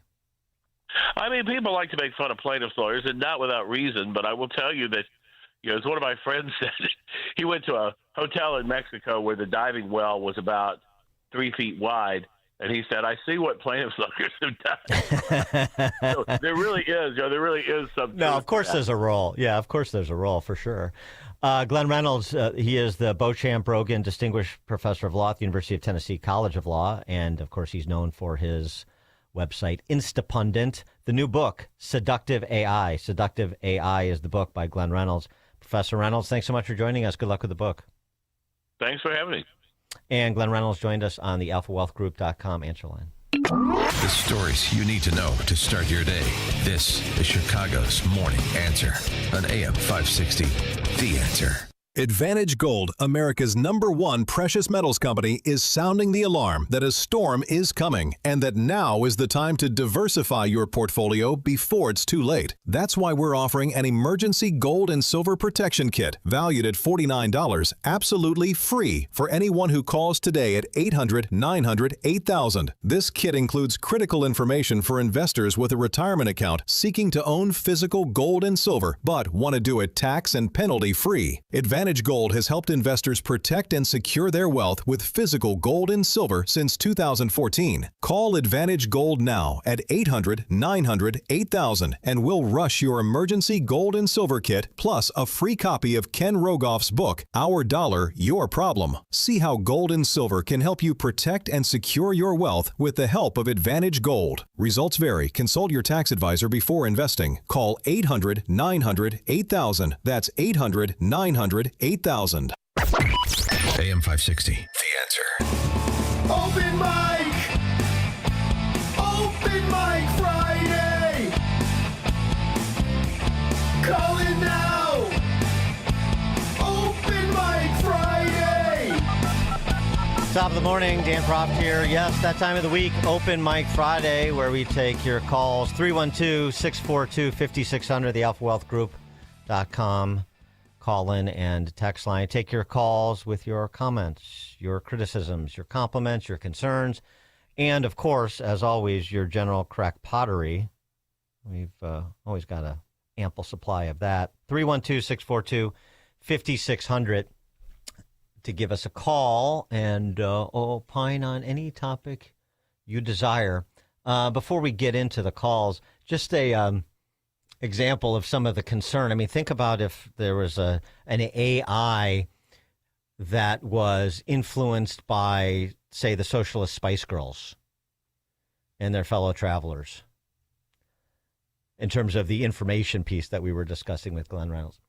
Let me give you an example of what I mean by that. Here is American history as brought to you by Ilhan Omar, Pramila Jayapal, AOC, and Barrington's own Boston Mayor, Michelle Wu.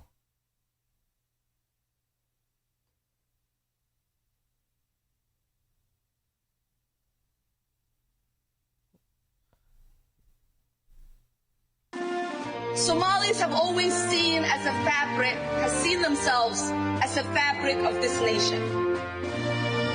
That immigrants from all over the world, Somalia, India, wherever they're from, Latin America, Africa, that immigrants have built this country. Black Americans really created democracy in this country. Right. That's exactly right. How they literally made something from nothing. You cannot talk about any achievement that the city of Boston has had in safety, jobs, and economic development, in education, without talking about the Somali community. And just an extended version of AOC's contribution. There are very few, like, real archetypes of, in my opinion, truly what America is all about. I think about the civil rights and voting rights movement and how Black Americans really created democracy in this country. Right. That's exactly right. How they literally made something from nothing. It is just beyond me. I think about how, like,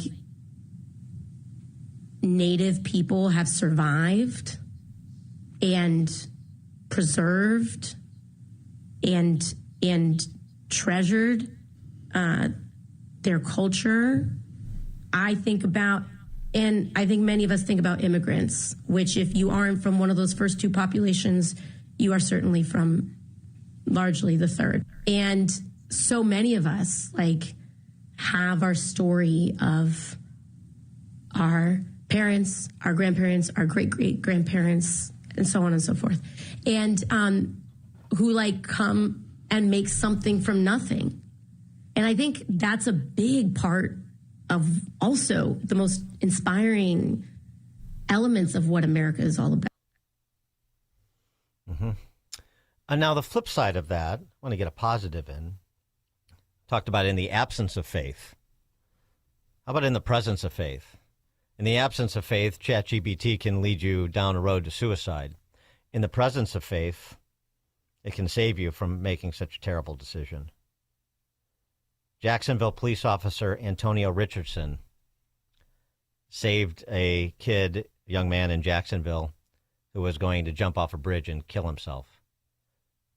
Jacksonville police officer Antonio Richardson is also a pastor.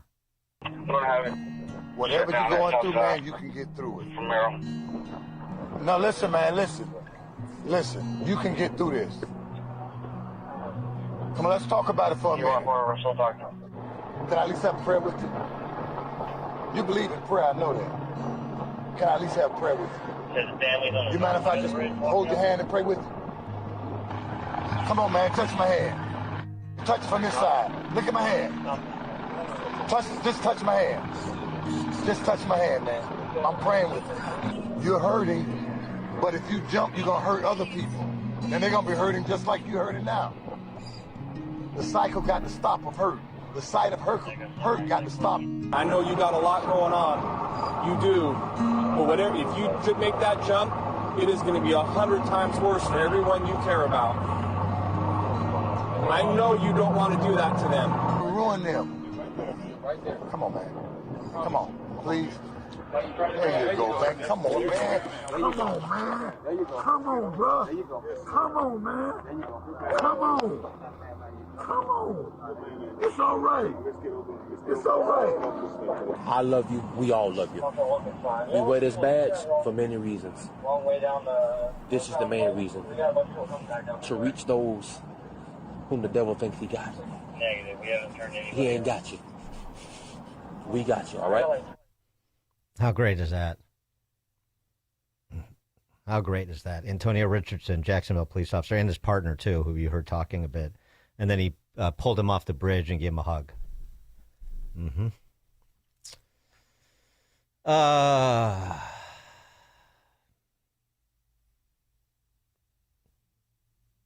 Ed in Glen Ellen, you're on Chicago's Morning Answer. Well, Dan, formerly of Glen Ellen, but that's fine. Are you still in Illinois? No, we just bought a house in Missouri. Can I tell you? U-Haul statistics. Let me tell you just a quick story, and then whatever you want to talk about. But I was playing in this member guest in Reynolds Plantation. Oh, I guess you're not allowed to call it a plantation anymore. Reynolds Plantation in Georgia last week when I was off for a few days, and a guy comes up to me who listens to the show, named Ron. He used to live in White Eagle, and this was like such a great thing. And he says, "Thank you he listens to the show. Thank you. You're the one who got me down here. Thank you, thank you, thank you." I'm like, "How do you mean?" He said, "Listening to the show and what the state of Illinois does to essentially use your home as collateral for somebody else's pension, and that's not even enough. And just understanding what the near-term future looks like for Illinois. I got out. I'm down here now, and it's the best decision I ever made." Oh, and by the way, Ron and his partner, Ron's in Reynolds. His partner, also Illinois, is in Tennessee, and they won the whole thing too. How about that? Yeah, all states that we've considered, it's happening. It's happening a lot. All right, go ahead. We still listen to you, Dan. Thank you. I appreciate it. So you were talking earlier about AOC and all the Democrat stuff. I've got a friend who moved from Africa. It took him years to get here. And he talks about in Africa, if there are 5 men in a hole and one of them is climbing out, the other 4 will pull them down into the hole and stop him from moving on.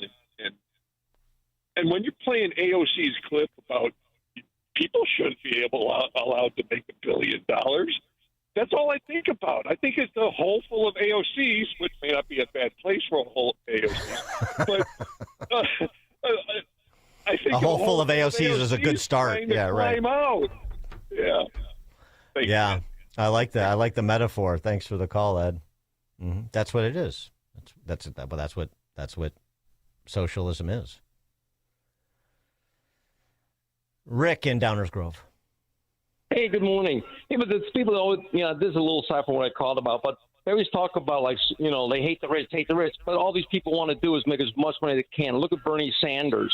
He's trying to make as much money as he can, but he hates the rich. I mean, don't people understand the hypocrisy of these idiots? But anyway, what I called about is the fraud that's going on. And I think people should start looking at it in, their own personal terms, like how much lower their tax would be if the buffoons in Washington and in the states would do their job slightly. Not asking them to work as hard as the private sector people, because they'll never do that. That's why they get in government. But to do it a little bit, monitor the fraud a little bit, and I'll bet you people's taxes, state and federally, would be like 30% lower than they are now. And I can't imagine anybody being against that. Yeah, thanks for the call, Rick. Well, I mean, like as we talked about with Steve Moore earlier in the program, his red state, blue state, latest red state, blue state analysis of the last, I think, 2010 to 2013, he said. Illinois, on a per capita basis, Illinois has seen the most outflow of money. $395 billion in gross terms, California and New York had, but per capita, $395 billion over that 13-year period. And there's nothing to see here. Illinois is a growing dynamic state, as J.B. Pritzker would have you believe. Oh, Jelly Belly. Glenn in Orlando. Yeah, good morning, Dan. Maybe you could help explain a difficult problem I have. So under the Obama and Biden administration, the Department of Justice came out and said no one is above the law. However, under the Trump DOJ, now it's called weaponization.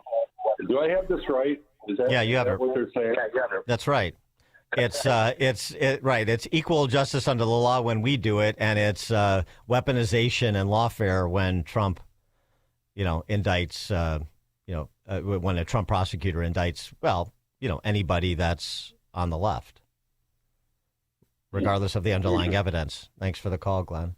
Speaking of which, Catherine Herridge did an interesting interview with John Trusty, who used to be head of. Once upon a time, he worked at the Department of Justice. I think he was like the head of gang crime, and he served as one of Trump's lawyers in one of his criminal cases. John Trusty talked about the possibility of coming indictments against John Brennan and others, maybe going all the way back to the Messiah himself. He calls it the grand conspiracy case. And he argues that under statutory law, you could potentially make a case, and maybe the Department of Justice is in the process of potentially making the case, that the illicit interferences going back to Obama, Russian collusion, constituted a deprivation of Trump's civil rights, illegal criminal deprivation of civil rights.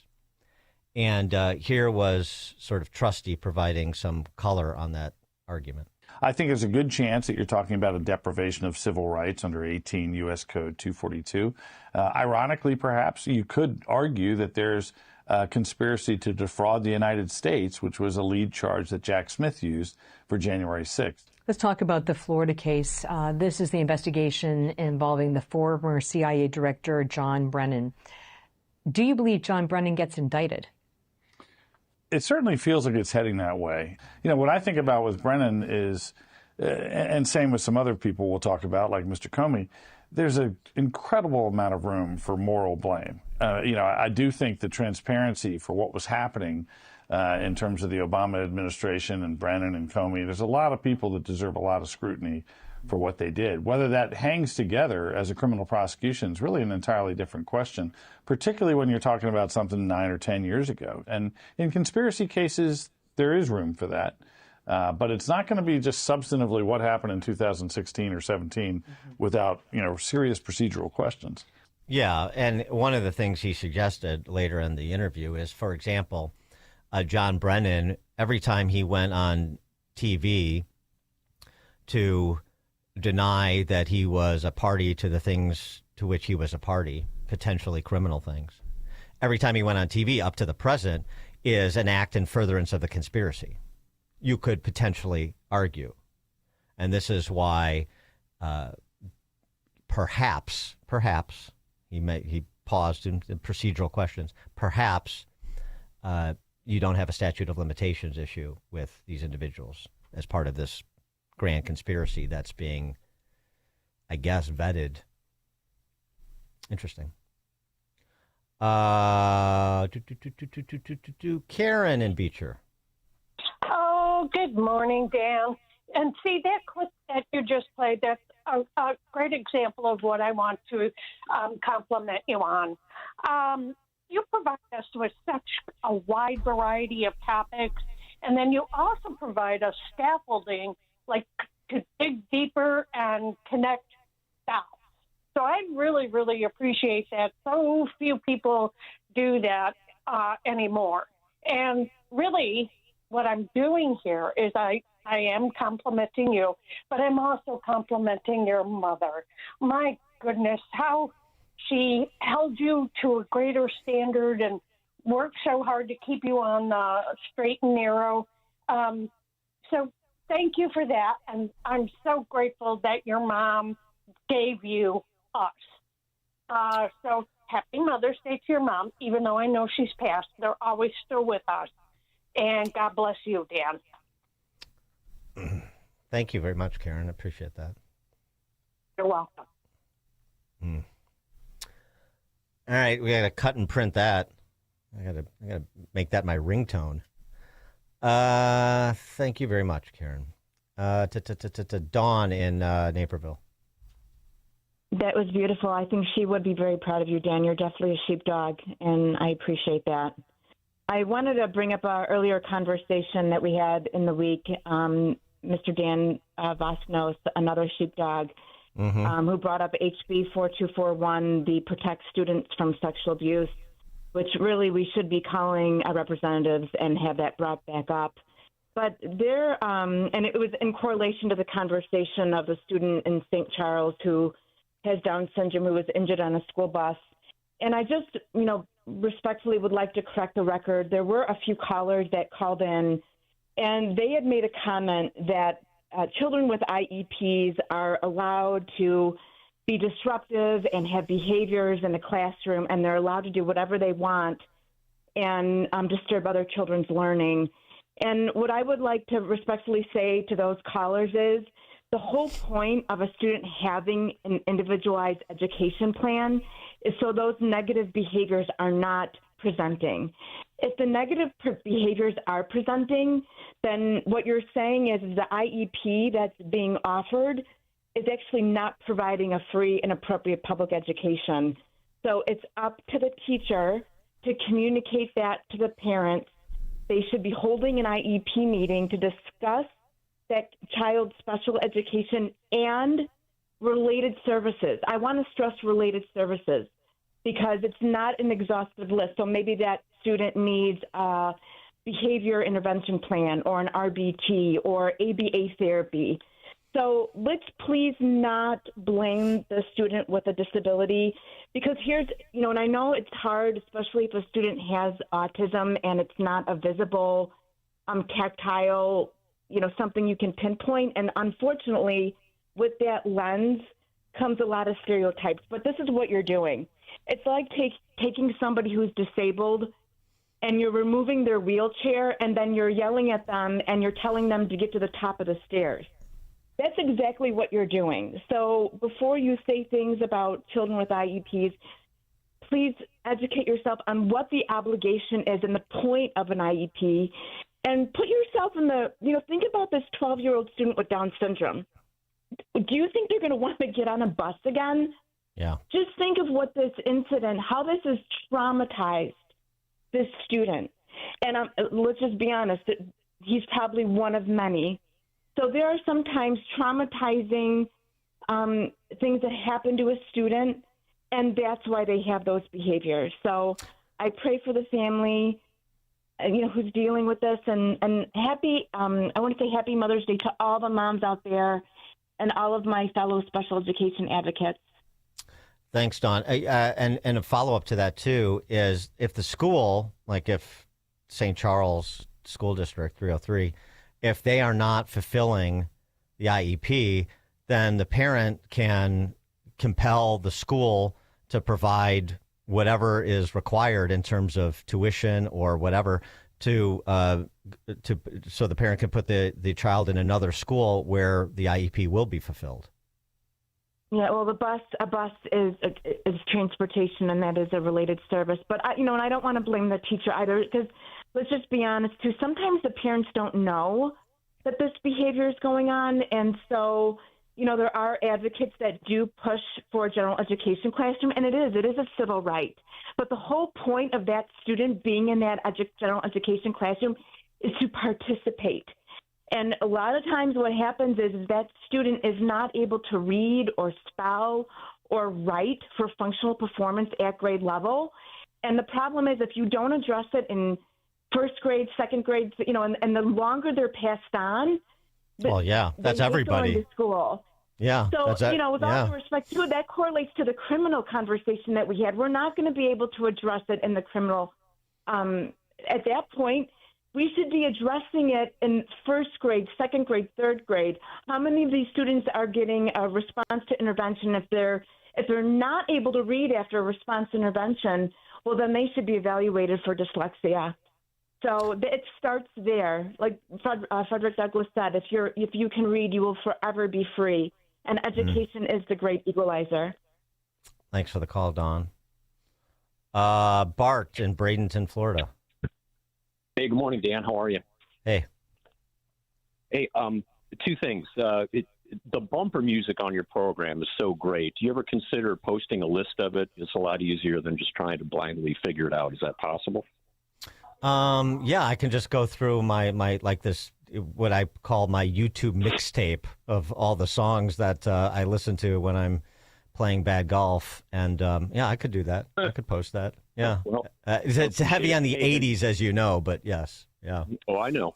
Yeah. And just a quick moment of golf triumph. You know, like I can tell my wife these stories and she just doesn't care. So I feel the need to call you. But I was struggling off the tee, not hitting it square. I slowed my backswing down, not like, Cameron Smith style, but it fixed everything. Tempo, lag, I got it all back. Just a great week of golf. Very good. Congratulations. That's good. Yeah, you got to give. Thanks for the call. You gotta have the tempo so you got time to load and turn. Make that turn. Otherwise, you get real army in your swing, and that's no good. All right. I mean, I could tell golf stories too, but I won't bore you. I probably feel like Ted, Stryker. Yeah, Ted Stryker in Airplane. I probably bore you, and then the guy commits Harry. Ron in Sycamore. Yeah, hi, Dan.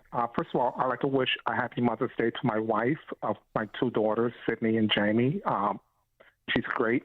And Dan, my question to you is, why don't Republicans go out and march like the Democrats do? Why aren't we marching for the angel parents? And why are we not marching to repeal the Safety Act? Yeah. No. I mean, it's a great question. It's a great point. It's a great suggestion, essentially, masked as a question. Thanks for the call, Ron. I think that would be great. And you know who could be at the front of the parade, the march? I mean, victims and their families. And you could combine the Safety Act with Sanctuary State. It's exactly what we should organize. The 2026 version of Tea Party events around those two terrible laws in scare quotes. It's a great idea. If only there was a Republican Party. Bill in Dyer, Indiana. Hey, there's a clip on YouTube of the Forbin Project. That was the movie that you're Glenn Reynolds talking about. Yeah. Mm-hmm. Yeah, it's Colossus, the Forbin Project is the full title. And it came out at the same time as like the Manchurian Candidate, Andromeda Strain, Failsafe. It is a Cold War movie, but it is an AI thing. You got to listen just that last minute and a half.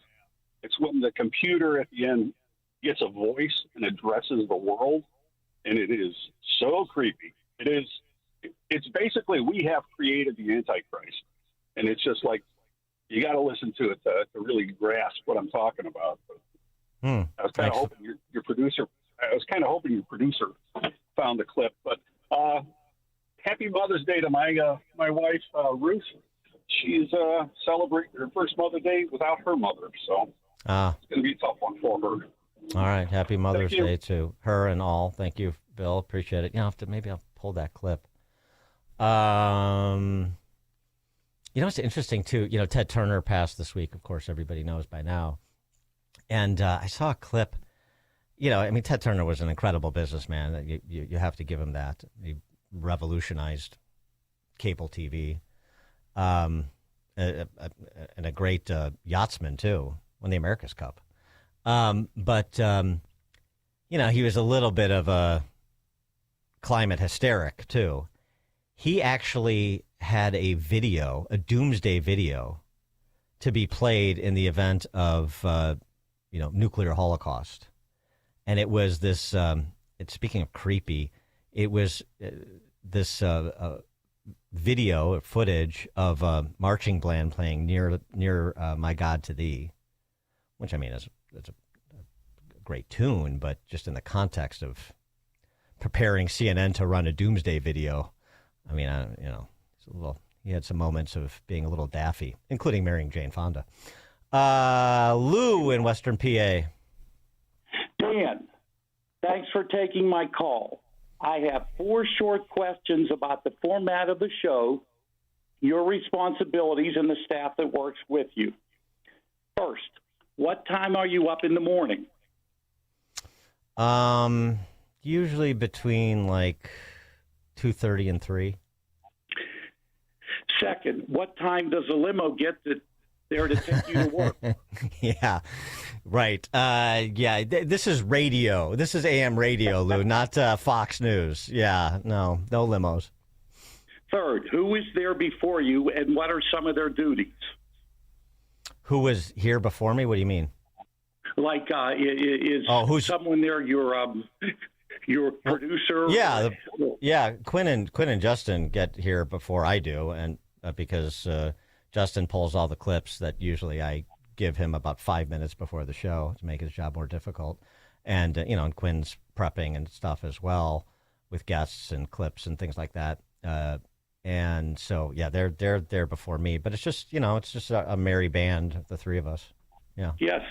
And fourth, who gets the podcast ready for afterwards? That's a mystery. I don't know. No, there's it's sort of a shared responsibility. It's one of those two guys or one other guy. Okay. And my comment is this: I live for my God, my family, and Open Mic Friday. All right. In no particular order. Thanks for the call, Lou. Appreciate it. Oh, very probing. Kevin in Austin, Texas. All right. So I'm sure you've been waiting with bated breath, but I did lose my election last Saturday. But, you and Jasmine Crockett. I know. It was horrible. How close? 42 to 58. Oh boy! So I was outspent. Yeah, well, everybody who was on the Republican side, that was pretty much how everybody else fared as well. So we were outspent 10-1. Ooh. What is it? Indivisible. They're pumping money into this. So, interesting. And I'm trying to talk. And I'm trying to talk to the Republicans down here because what they want to do is they want to win Cedar Park, then win Williamson County, and then take the state back. And I'm talking to Republicans down here saying, look at what happened to DuPage. DuPage used to be what? One of the most Republican counties? Yeah. Or in Illinois, counties. for sure. And then what did the left do? They went in and they methodically won their local races. So if we're going to be outspent that hard, and plus I jumped in the day before it was due because there was no Republican running. So they asked me, Kev, would you run? I was like, fine. I feel like the guy complaining at church. Somebody's got to do this. And then 3 of them said, you know what, you're right, you're doing it. So, but haven't got up to given up the fight, and still working towards it. And I think we will make a difference eventually. And I encourage everybody up there. And then just one last thing, as far as the comment about your mom, that was beautiful. My mother's passed away. I'm the 8th of 9, big Irish Catholic family, 7 boys, 2 girls, and she was amazing. So I just wanted to send that out. Anybody who is missing their mother, that's the tough one. The first one when she's gone. Prayers for everybody who may be going through that. But over time, it gets better, and then you think about how wonderful they were, as far as how they shaped us. Yep. As being who we are. Yep. Thanks for the call, Kevin. Yeah, I mean, the whole getting involved in the party getting involved in local races. I'm beating that drum in Illinois to no great effect for a long time, too. Yeah. Bob and Wilmette.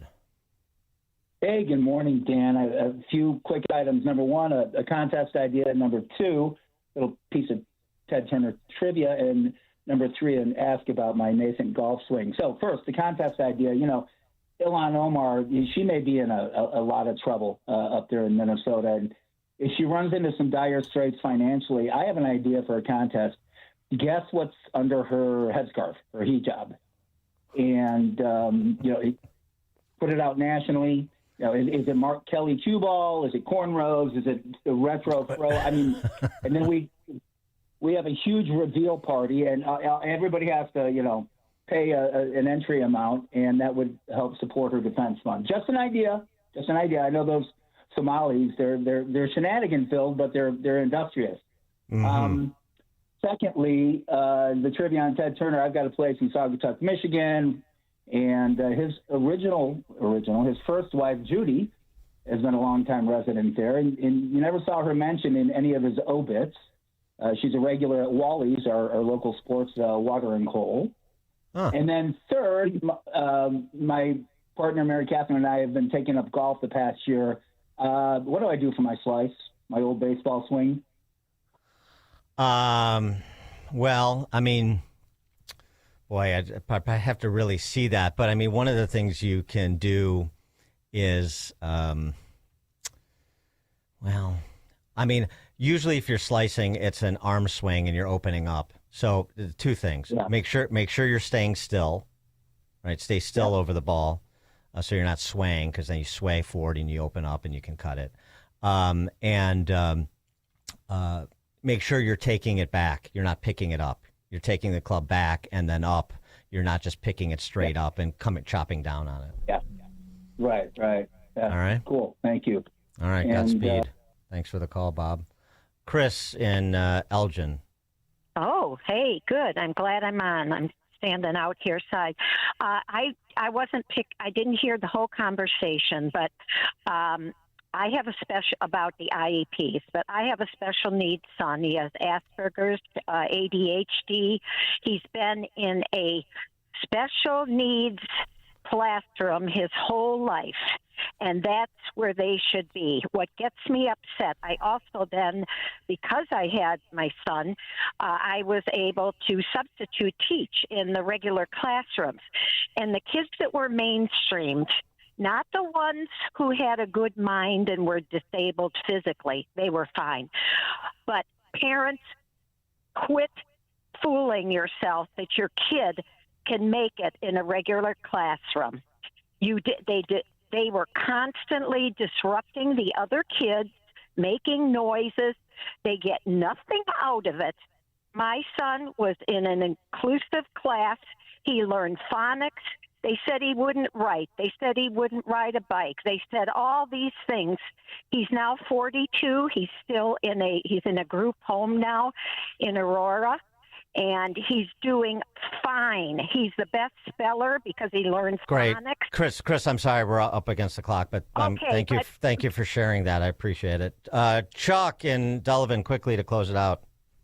Hey, do you like Joe tonight at Pier 290, 7 p.m.? I talked to your guest last week. I wanted to know where the food went for the 2,300 people at the Trump shooting. Thanks for the call, Chuck. It's now 9 o'clock on AM 560 WIND. The U.S. military goes on the attack again.